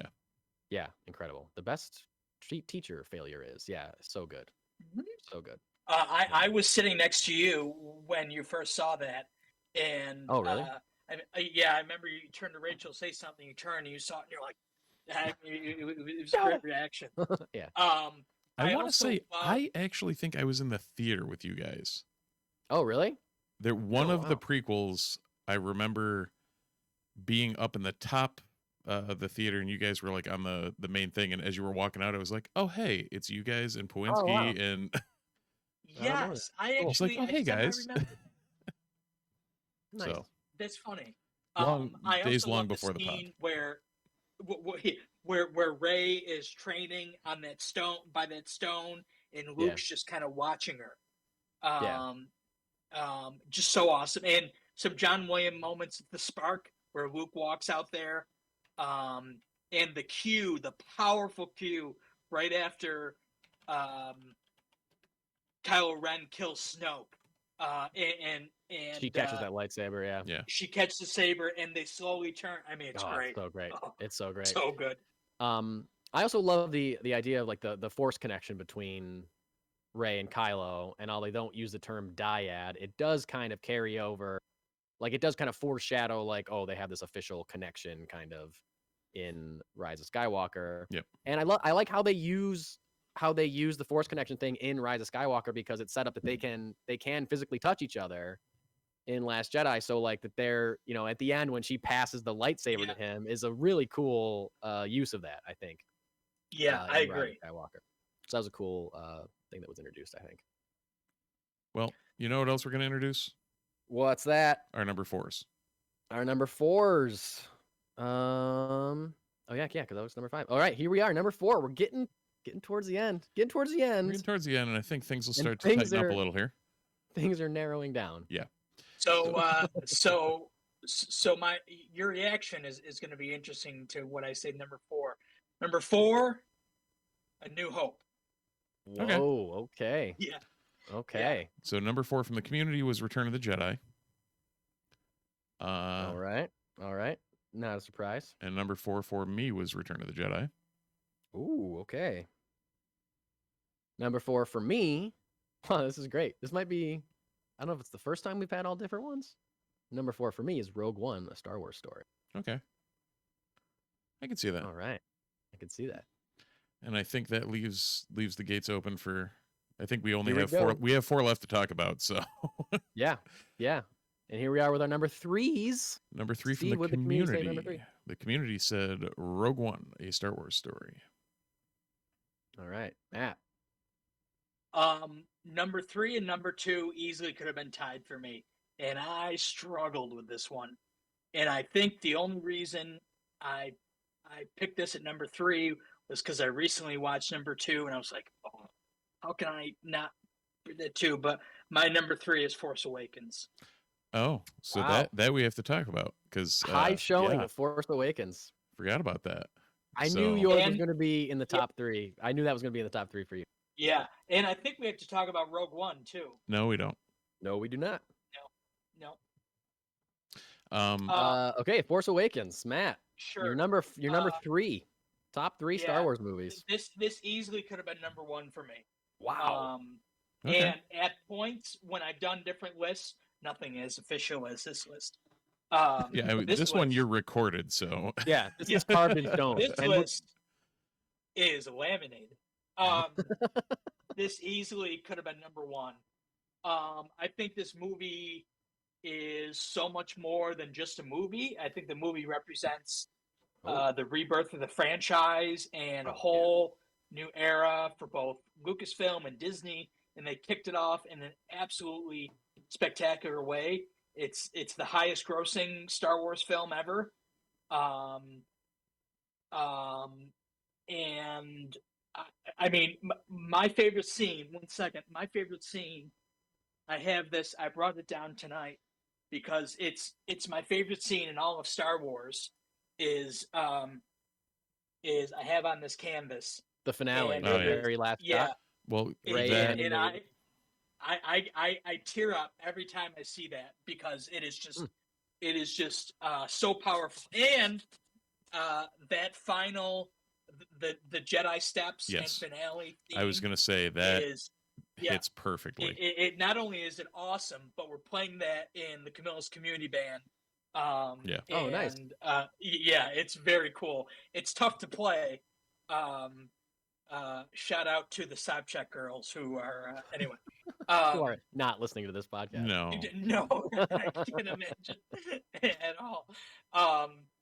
But Rey finding Luke on Act 2, Act 2, John Williams, Rey's theme, Mars of the Resistance, Kylo Ren's theme, and the final piece. It's just incredible. And I do want to bring this up because I think it's important to address, and that's that this idea that The Force Awakens is too much like A New Hope. And there's some validity to that. Sure. But I think that the majority of the people that make this claim are the same people that complain that The Last Jedi is too much of a departure.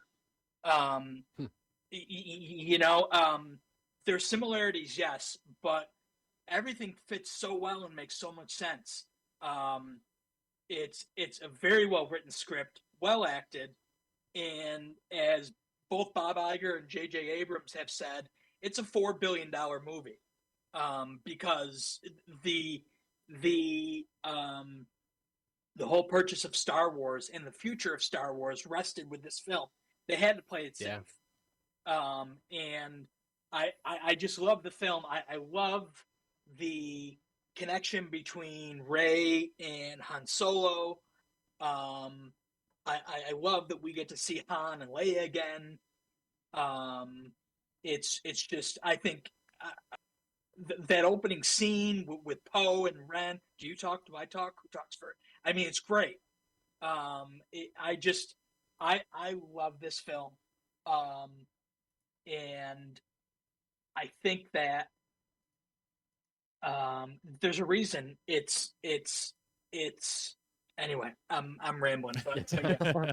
I also love this movie. I I agree with you. It definitely reinvigorated the franchise, for sure. Because I feel like there's a lot of, not a lot, but I've seen on like Twitter some revisionist history from people who love the prequels and people saying like that the prequels were always looked at as these masterpieces and everyone always loved them, and like that's so not true. Like, and I'm sorry if there's any prequel fans listening to this, but like those movies were hated furiously when they came out. And which is, again, I've rewatched them and I've come to appreciate them another time. Like, watch things more than once. If you're a Star Wars fan, give it another chance. But like everyone was so down on those prequels, that yeah, Matt, like when they came back, when they were like, we're gonna make another one, we're gonna make 7. I think everybody at Lucasfilm was like, this has to feel more like the original trilogy. It has to have characters from the original trilogy. It cannot be like the prequels. It's got to be fun and fast paced and kinetic and energetic. And it is all those things. Effects. Yeah. Yeah. And a lot of people do complain that's too much like A New Hope. I certainly see the similarities, but like this movie had to serve as a reboot and a restart, a sequel and a reboot at the same time. And I think it successfully does that. And I mean, a lot of people, there's validity to this too. A lot of people wish that the sequels had been constructed in a way that we got at least one scene with Mark Hamill and Harrison Ford and Carrie Fisher and Peter Mayhew and Anthony Daniels like together while they were all alive. Because now some of them are not, unfortunately. And I agree with that. But at the same time, when I'm watching this movie, I don't think about that. When I'm watching this movie, I'm like, this is a great idea for a story.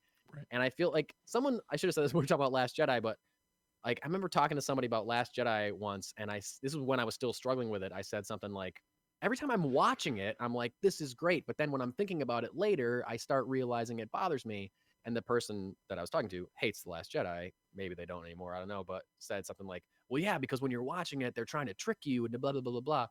And I thought about that later on. I was like, wait, if I'm watching a movie and while I'm watching it, I like it, then the movie is working. Then it's my fault for thinking about it later and not liking it, because if I'm watching it, that means that it's doing its job. It's performing what it's supposed to do. So like, it's not the movie, it's me.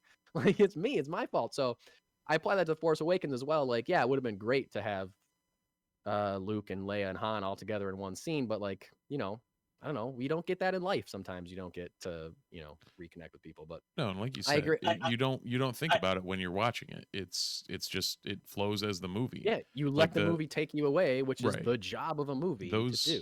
Those three together would just be, you know, more fan service, which is what people were complaining about for the entire movie. They're like, oh, it's just the same thing. I feel like yeah, people, like, a lot of people complain that there's too much fan service in this movie, but it's also like no one fully agrees on what is too much fan service. Like, there's like split opinions on what.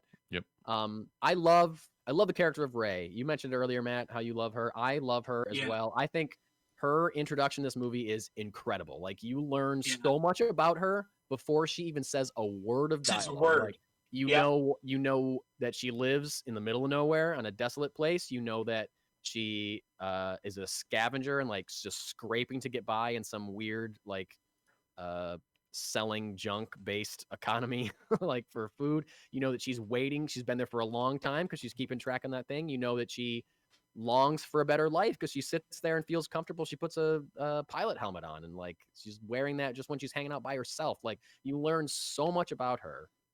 You know, she's washing her like parts and she sees the old woman doing it and you're like, oh, she's hoping that she isn't here that long. Like, you know so much about her effortlessly. And it's wild watching Force Awakens. I'm like, I can't believe the same filmmaker made Rise of Skywalker, because like that movie is such a mess and this movie is so clear on like character motivations and like who people are. Like, this movie understands its characters so well.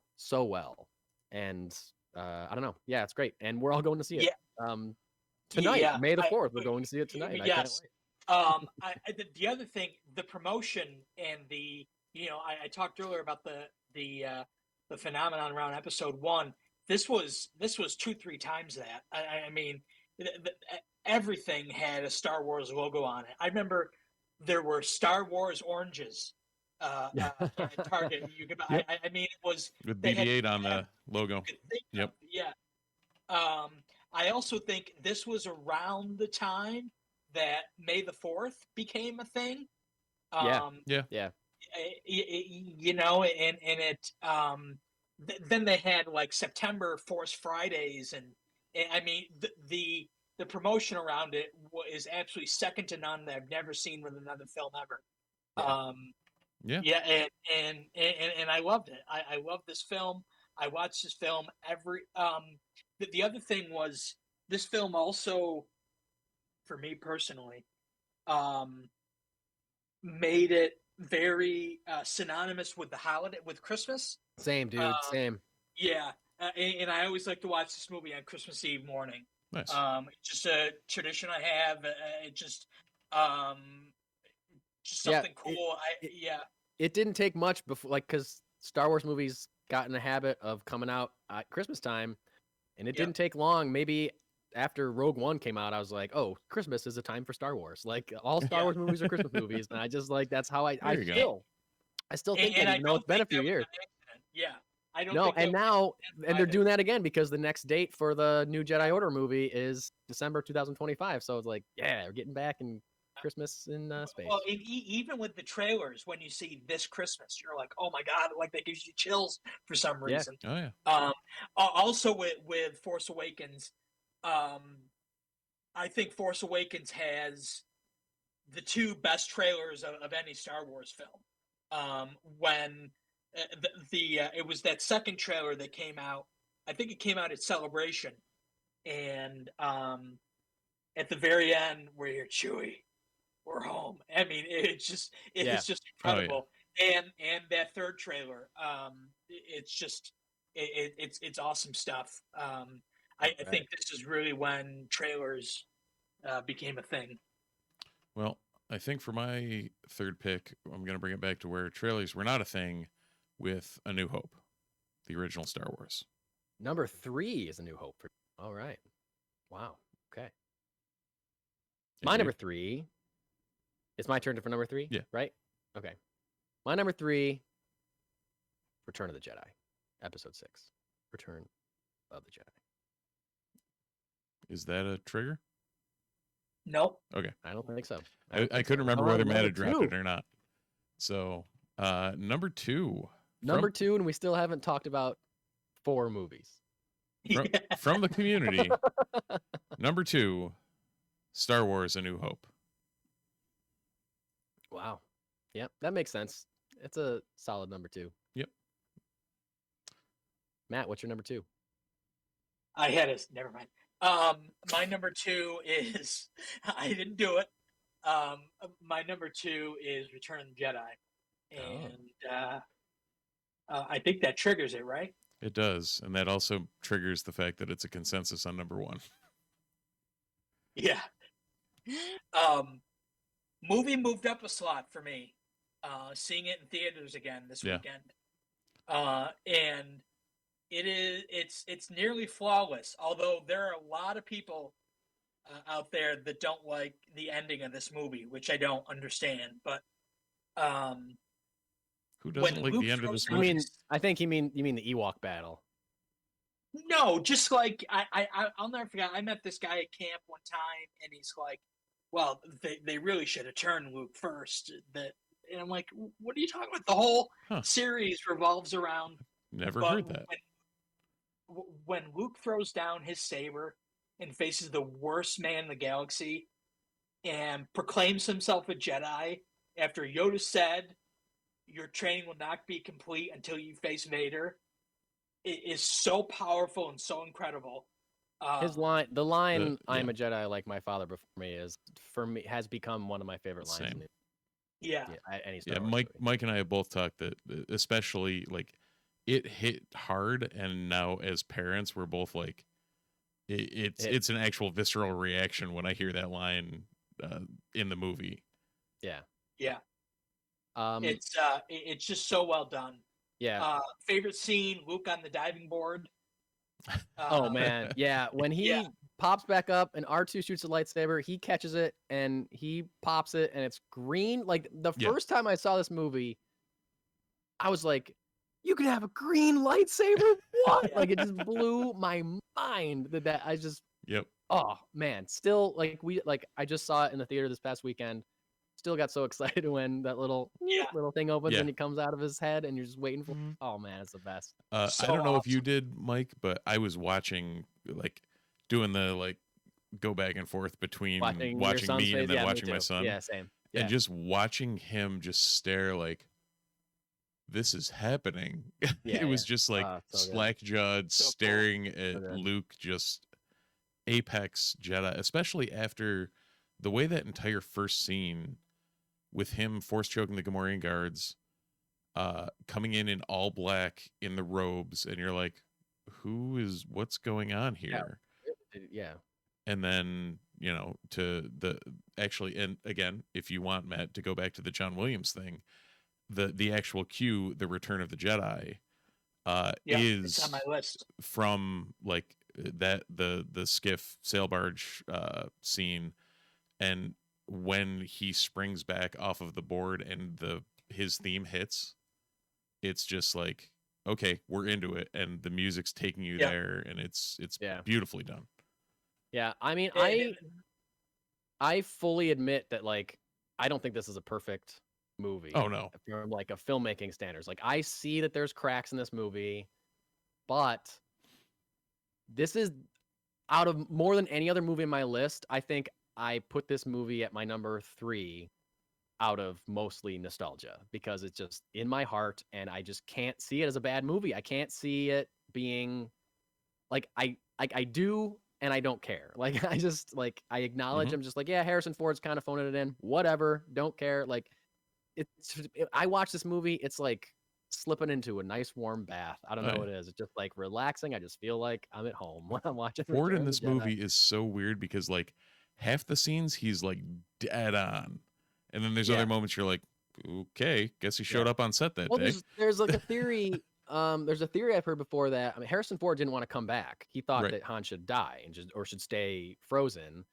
And but then they ended up talking him into coming back. And if you watch the movie, he's kind of ancillary to the plot. He's there to kind of do quips and make one-liners. And the theory is that they already had a lot of the script written, and then they just kind of plugged in Han Solo for jokes, because they didn't really have. They're well, we have stuff that everyone else is already doing, right?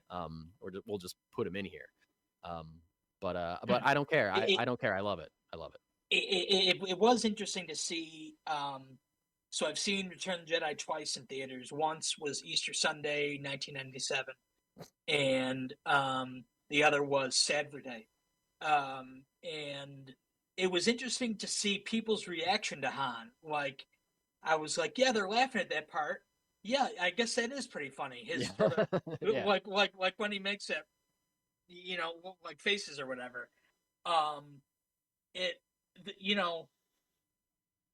The movie, it's got a great beginning, middle, and end. It's a total 3-act movie. The Jabba's palace, and the stuff with the Emperor and Endor, and then what I think is the best third act in all of Star Wars, when you have the Battle of Endor, and you have Luke and the Emperor and Vader on the Death Star, and you have Lando flying the Falcon. I mean, all that going on. It is edited beautifully. I will not take any Wedge slander for the record. What's that? Wedge slander. It was not just Lando in there. Wedge was also flying next to him in an X-wing. Yeah. I was gonna say, that's what's cool about the original. I'm on my way out. Yeah. That's what's cool about the original trilogy is the first movie is just one story, one plot line. Yep. They're cutting back between the bad guys and the good guys, but then the second movie, there's 2 plot lines. There's Han and Leia, and there's Luke, and then the third movie, by the end of the movie, there's 3 different things happening at the same time. There's the space battle, there's the ground battle, Endor, and there's the Death Star. So I think that's really cool how it kind of the films evolve in their storytelling. I know you and I were talking after we saw it, Mike, but the not realizing how long that the second into the third act is.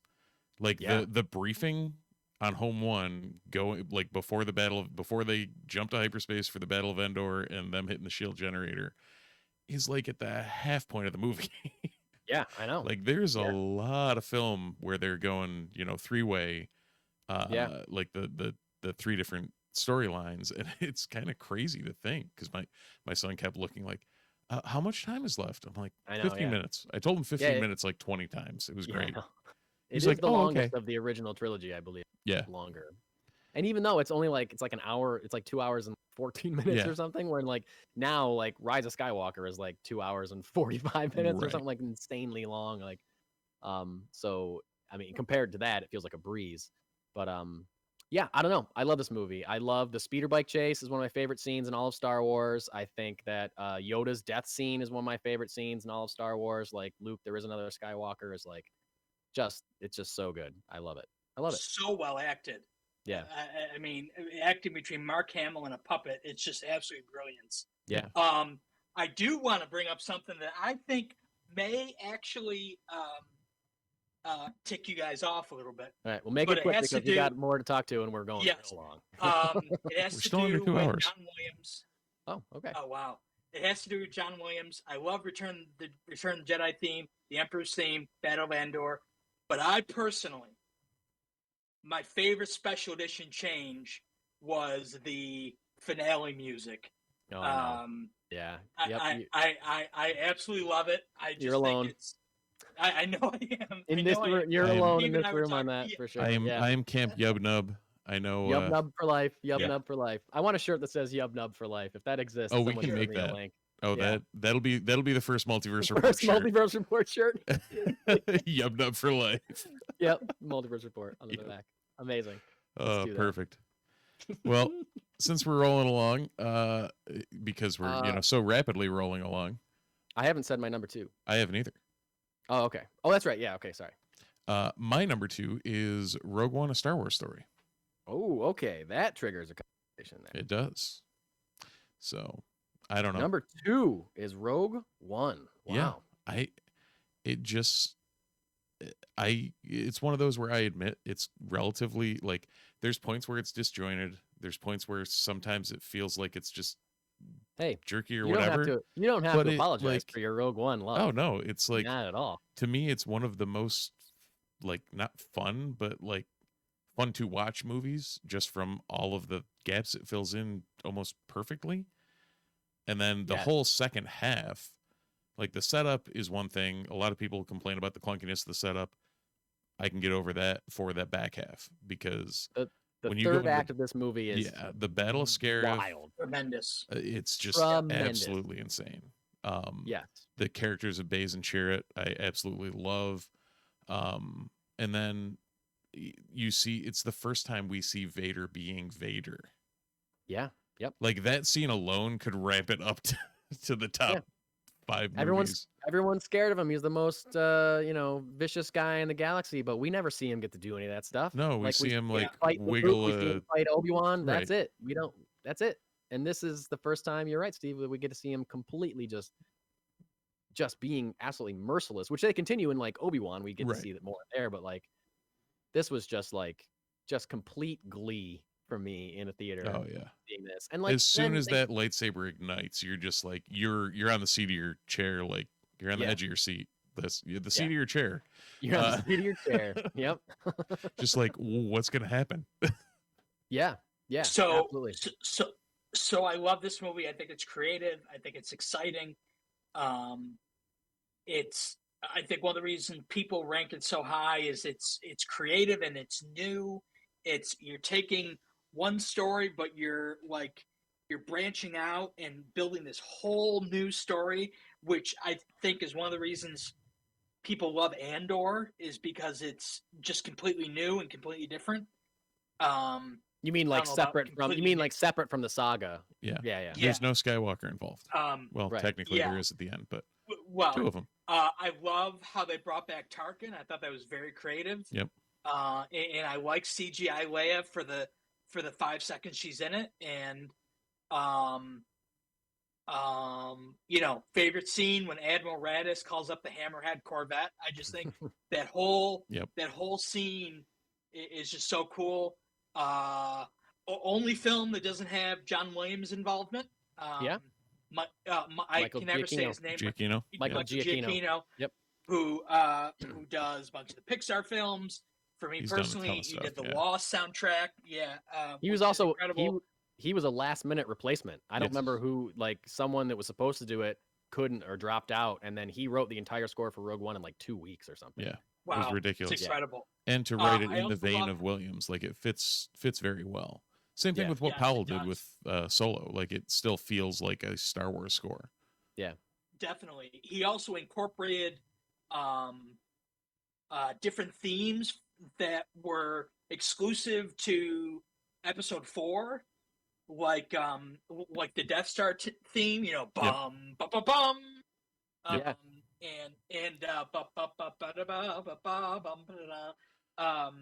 It's just very cool. It is like you said, that battle scene.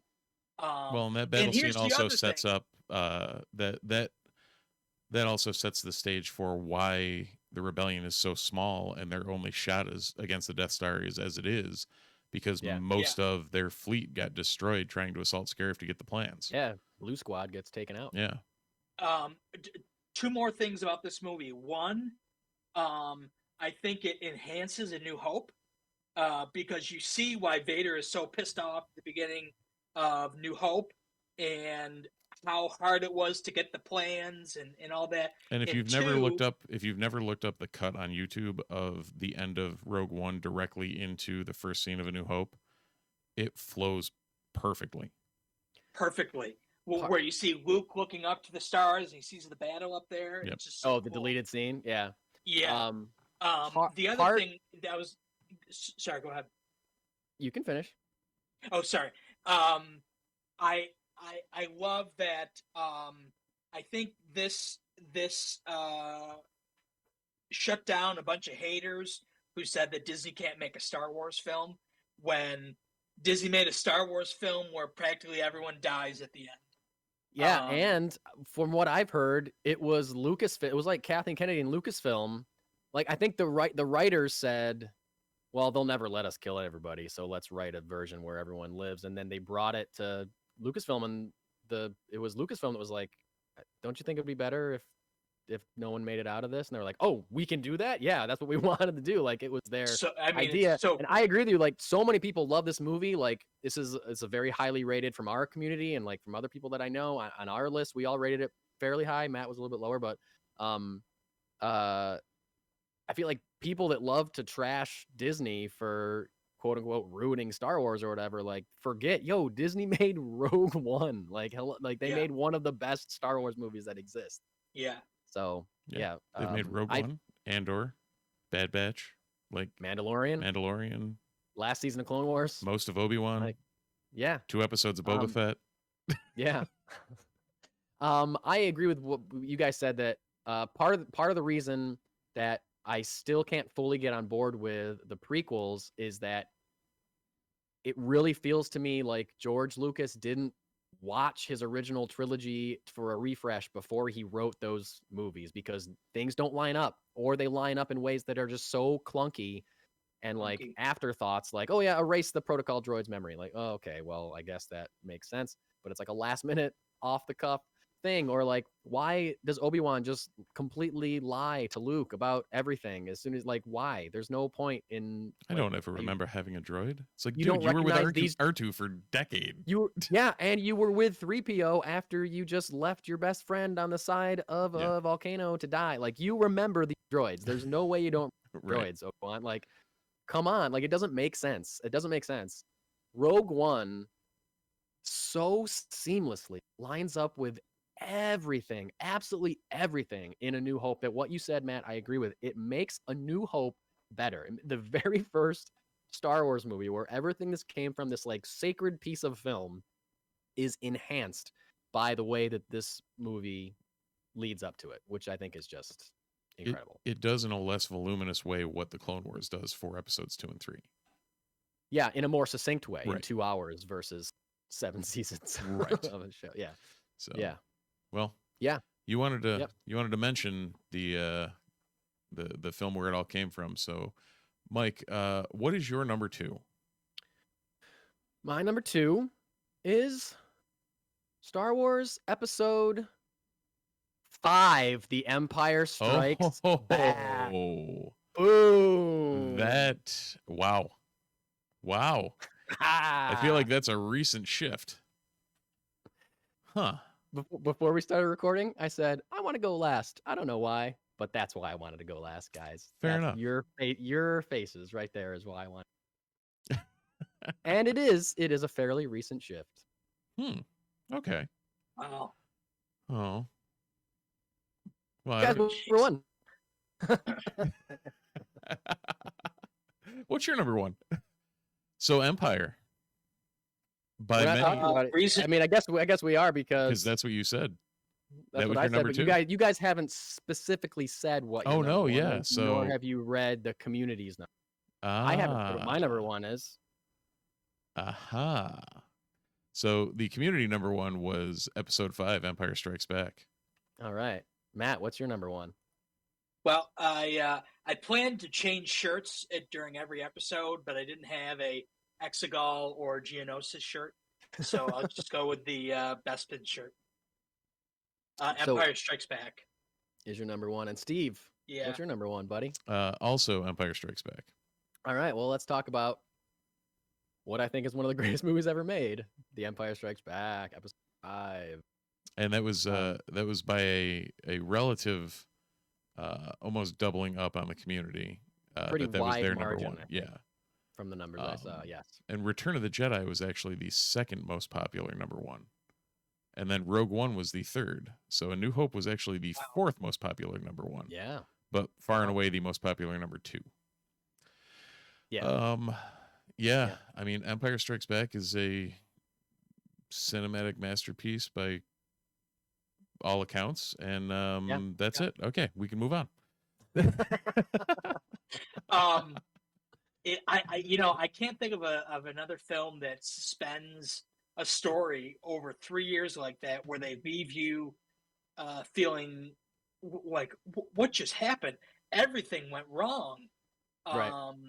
The only other movie that I can think of that does that, and the Russo brothers frequently talk about how Empire Strikes Back was a influence on them, is Infinity War, but it takes what George did in the first film and multiplies it by 10. I think. Yeah. You have 3 different planets, all drastically different, with different beings and creatures and climate. A story so compelling you just can't turn away. I mentioned my favorite scene of all Star Wars just a minute ago. My second favorite is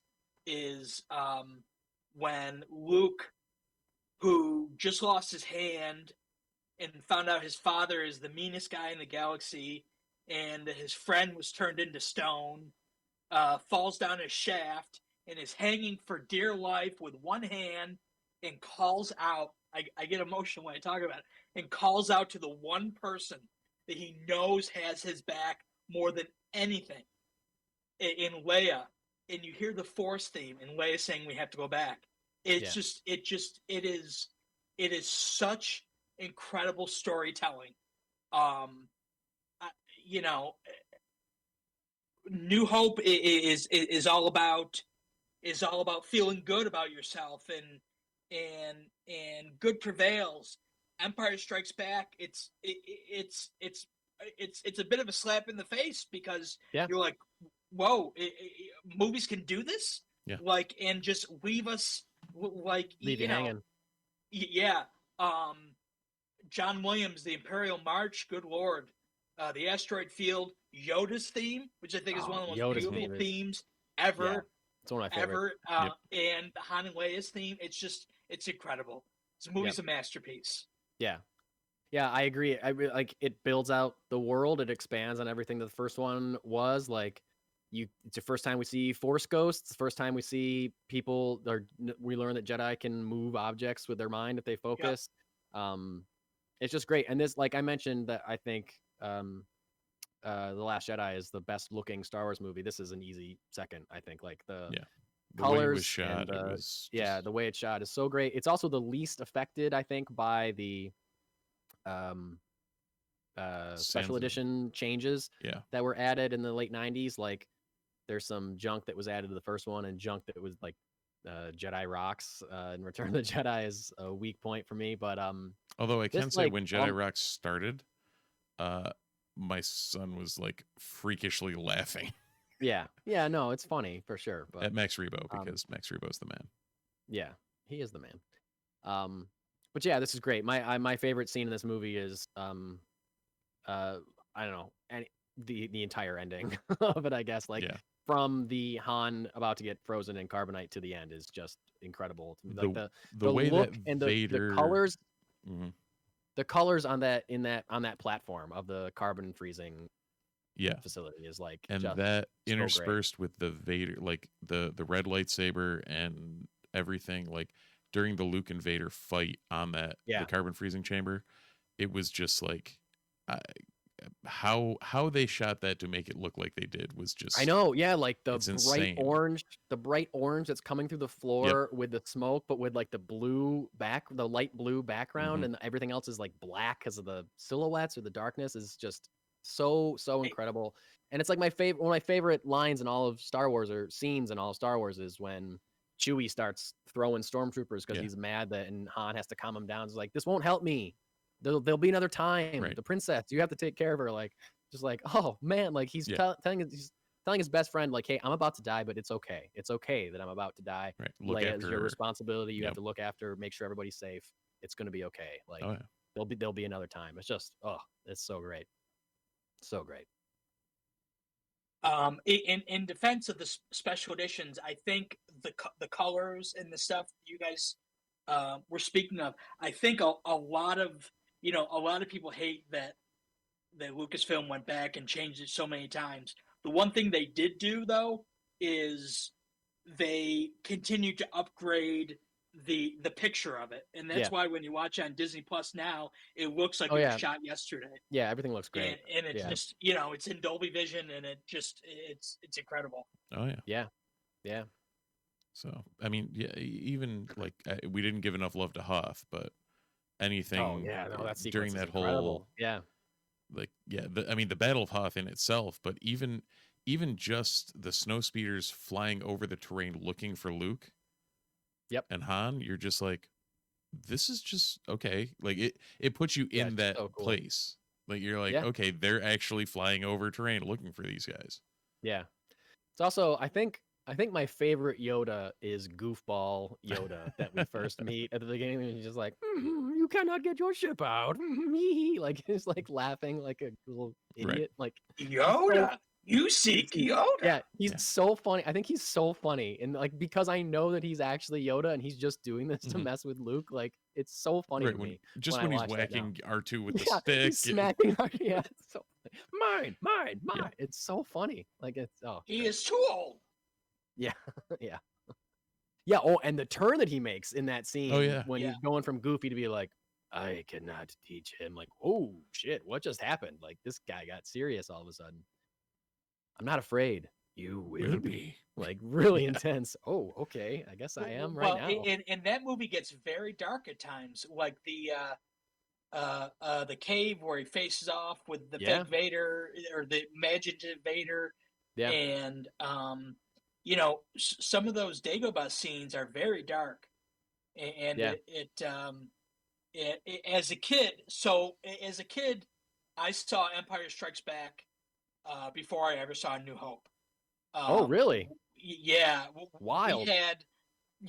Very wild. We had HBO played back-to-back Empire and Jedi, and like a free trial. You know, they used to do free trials of HBO, HBO Weekend, and we recorded it. And that's what I watched for years and years. I didn't have the original trilogy on VHS until probably the THX versions, which were pre-special edition. Came in the box. And with exactly. Vader's helmet on half of it. Yeah. Mm-hmm. Yeah. And it, I would rent New Hope from Video King or wherever, but there's a Easter egg there for you in Video King. Remember that little castle? Anyway, to me, this is the most Star Wars film. And what I mean by that, it was more Star Wars than Star Wars. Well, yeah, I think so. And I mean, the creatures and the planets and the dialogue and I love A New Hope with my heart, but it, you know, we'll get to that. We'll get to that. Yeah. But yeah, I love Empire. There were parts where I was extremely scared at this movie, especially during the Vader and Luke battle, where he's like throwing crap at Luke, and it's like, my son hates that part. He won't watch that. Yeah, and I didn't like it when I was a kid either. It's scary. Yeah, sure. Yeah. So cool. So all Mike, right. What's your number one? My number one, and again, pretty recent change, is Star Wars Episode 4: A New Hope. I was gonna say, because we've had this discussion before, and that was not your answer prior. So I know. Since it's the last time we've had a come to Lucas moment. It's not a come to Jesus moment. Yeah, I think I did. I know it's like the first Star Wars movie I ever saw, and the last time I watched it, I was like, it's just the best. It's just the best. Like, I get how it's a hard entry point. Like, because there's been times when I've shown this to people who've never seen Star Wars before, and I'm just like, yes, in my opinion, you start with Episode 4. If someone's never seen it, that's where you start for sure. But there's like, you don't meet Luke till 20 minutes into the movie, and it's just droids wandering around in the desert. Like, I get that it's like a hard sell. It's like now when you're not like, whoa, these effects are incredible. But for me, it's just perfect. I don't know. Like, it's the start of everything. It's where everything comes from, and all roads lead back to here. I feel like I just watched this so many times when I was a kid. It just blew my mind. There's like an innocence to it. Like, you don't know, I've met people that say like, oh, I loved Force Awakens because of the possibilities, but now I don't like it as much because of what came after it, which I think is a dumb way to look at things. Not dumb, but like, you don't have to, you can still like the one thing, It doesn't have to be soured because of what came after it, that one thing still exists. But like, there's like an innocence to this where like, you don't have to worry about what came before or what's going to come after. You can just watch this movie. Even if they never made a sequel, this movie is still great the way it is, And the Lucas shot it in that way, as if it was, you didn't know he was getting green light for it too. Exactly. The only loose end that they really leave is that Vader's ship flies off at the end. Like, that's it. He's still alive, but that's the only thing that needs to be wrapped up, really. And I really like that Vader's not like in control. There's something about like Vader, like Leia says it, like Tarkin holding Vader's leash or whatever at the beginning. I like that. To me, it's like the Emperor. It's like he failed at something. The Emperor's like, okay, well, I'm punishing you, and Tarkin's your boss now, or whatever. Like, he's still so like, he's still an employee. He's not like the Vader that's commanding his Star Destroyer and in charge of the fleet. Like, he is beholden to this old guy, Tarkin, who I love. Also, I think he's great. Peter Cushing was great as Tarkin. Yep. It's just like a different vibe, and like you can see that the rest of it's not there yet. You can see it as its own thing. You can see it's like Vader's just this weird half robot space wizard, but Obi-Wan's this other kind of space wizard, and I don't really know anything about these space wizards, but they sure don't like each other. Like, it's like something about the energy of it and the simplicity of it just really like hits home for me in a way that just makes me feel like a kid every time I watch it. So yeah, I don't know. I guess rewatching it's one of those where every time I look at this list, it could be different. Yeah, for sure. I spent a lot of time curating this, but like, I mean, Empire will always be number one for me. Yeah, but like, well, Steve, I used to think that too, and then recently. But like, I could very easily swap Rogue One and New Hope. Yeah, like that. I mean, I could swap Empire tomorrow. Empire could be number one again tomorrow. It's so good, like, for sure. But yeah, but they like this movie, and again, I recently rewatched it again with my son. Yeah, and it's like, okay, the this is where the bones were set. Like, right. The skeleton for all of this was built off of this movie, and it was done extremely well. Yeah. I mean, especially watching the ILM stuff of how they did it and like what they were working with at the time. It was just insanity that they pulled this off on the budget they did. And how it was saved with the edit. They went in there and George knew what he wanted to do, but he's going through, he's having medical issues because it's so stressful and it's a massive undertaking. I love this movie. I think the reason I ranked it below Empire and Jedi was because I saw those two movies first. Sure. I think here is, not to play devil's advocate, but I'm going to play devil's advocate. Here's my only issue with the film. When it's placed with the rest of the films, there are some things that don't quite add up or are a little clunky. For example, when Obi-Wan dies and is struck with the lightsaber, he disappears. That's the only time that happens when someone is struck by a lightsaber. True, but it also happened to Yoda when he died. Right, but Yoda wasn't killed. And or for example, Yoda or Obi-Wan saying, "I don't ever recall owning a droid." Like, yeah, they fit that to work, but when you line it up against the other movies, no, they didn't. No, but that's not. That's the prequel's fault. That's not A New Hope's fault. That's the prequel's fault. I totally agree with you, but because there's more of those films now, it sort of doesn't mesh at some very minuscule points. That's my only complaint. I also, speaking to the other point you just made, is the only other Jedi that we see get killed with a lightsaber is Qui-Gon Jinn. Is that correct? I think so. And he's the first. He's the first one that figures out how to be a Force ghost, how to commune via the Force, as Yoda says at the end of Revenge of the Sith. Yes, there's no other Jedi that is killed with a lightsaber that we see. Oh, with a lightsaber. Yeah, I guess you're. Well, no. In Revenge of the Sith, when the 4 Jedi come in to see Palpatine, and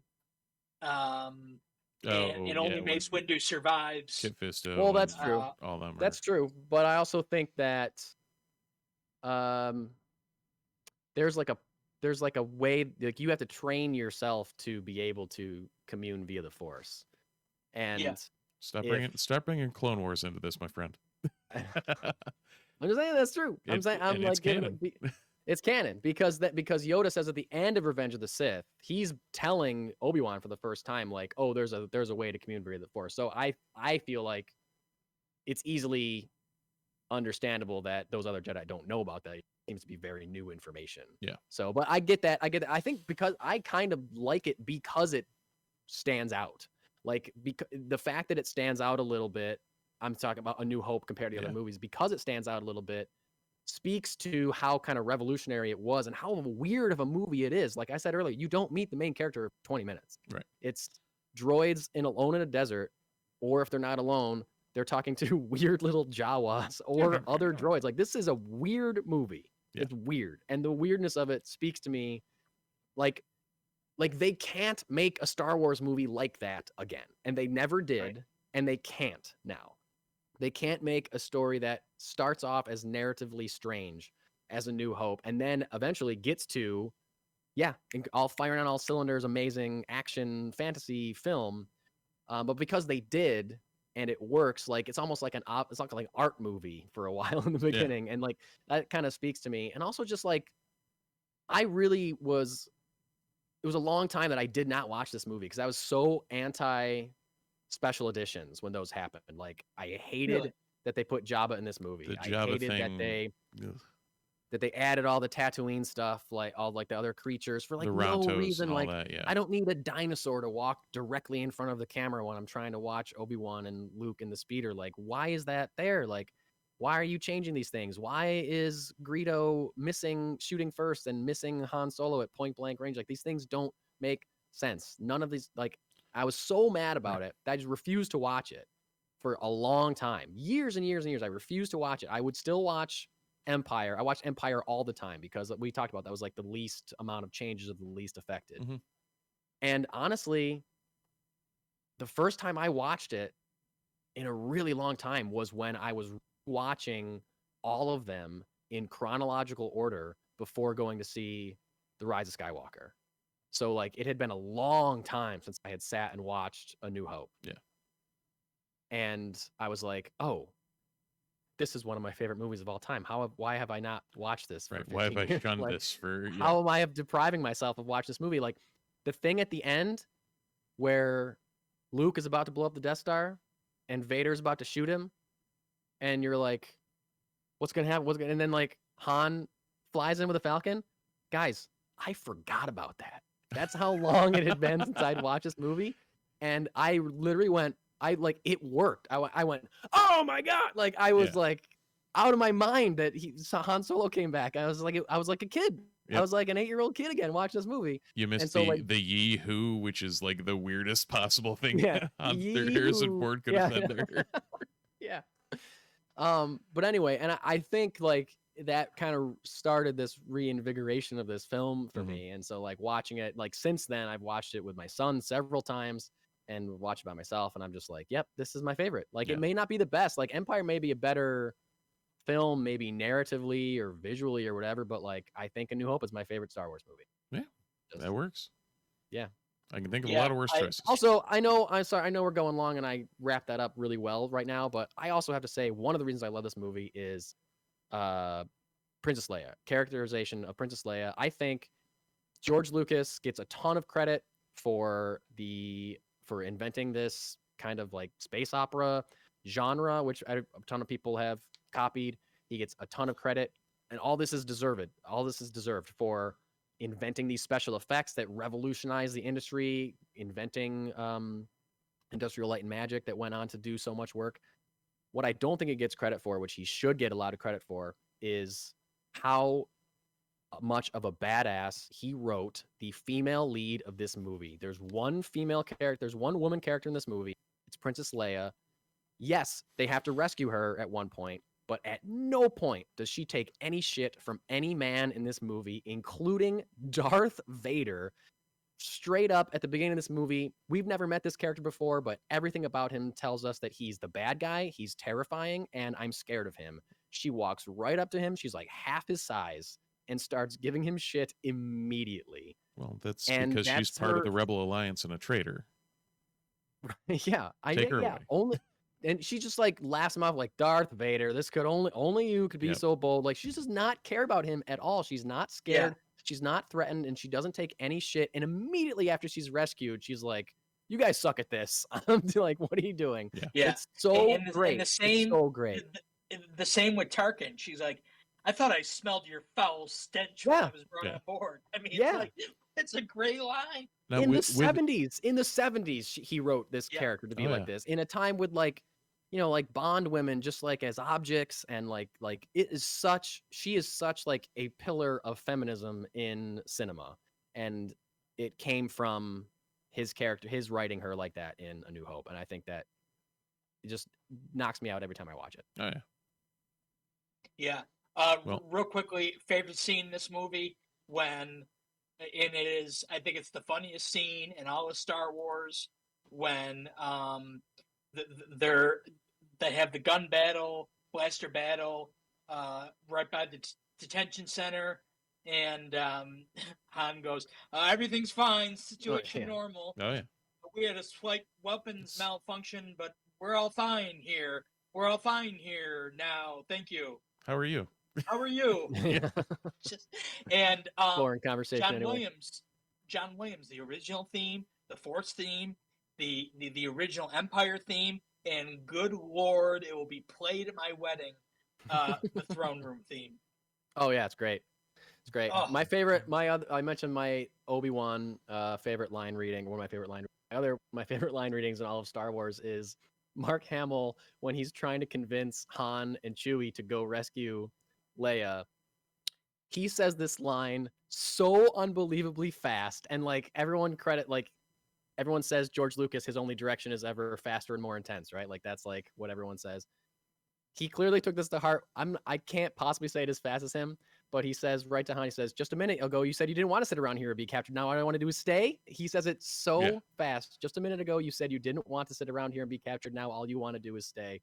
It's impossible for me to say it as fast as Mark Hamill says it in that movie. And if you really look at it, you're like, wow, that is an incredible line reading. It's the same thing as the but I was going to go to Tasha Station and pick up some power converters. Like that whole line is like that. It's like, how did he speak that fast?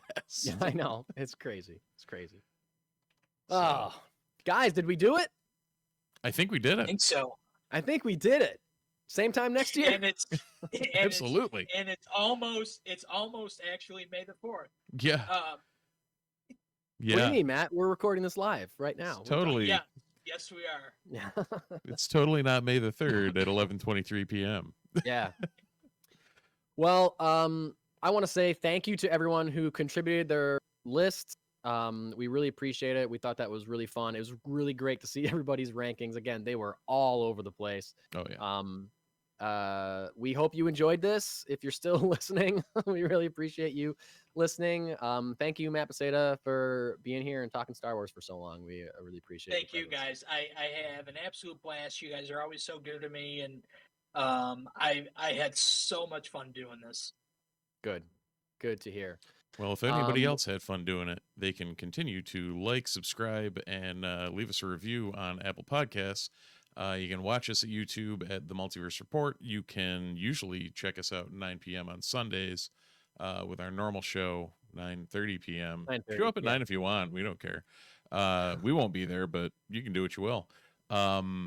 And yeah, I mean, any of the socials, Multiverse Report, Multiverse RPT on Twitter for as long as that still exists before it gets burnt down. And yeah, I think that's about it, Mike. All right. Well, then, if that's all I have to say is thanks for watching, thanks for listening, and may the 4th be with you.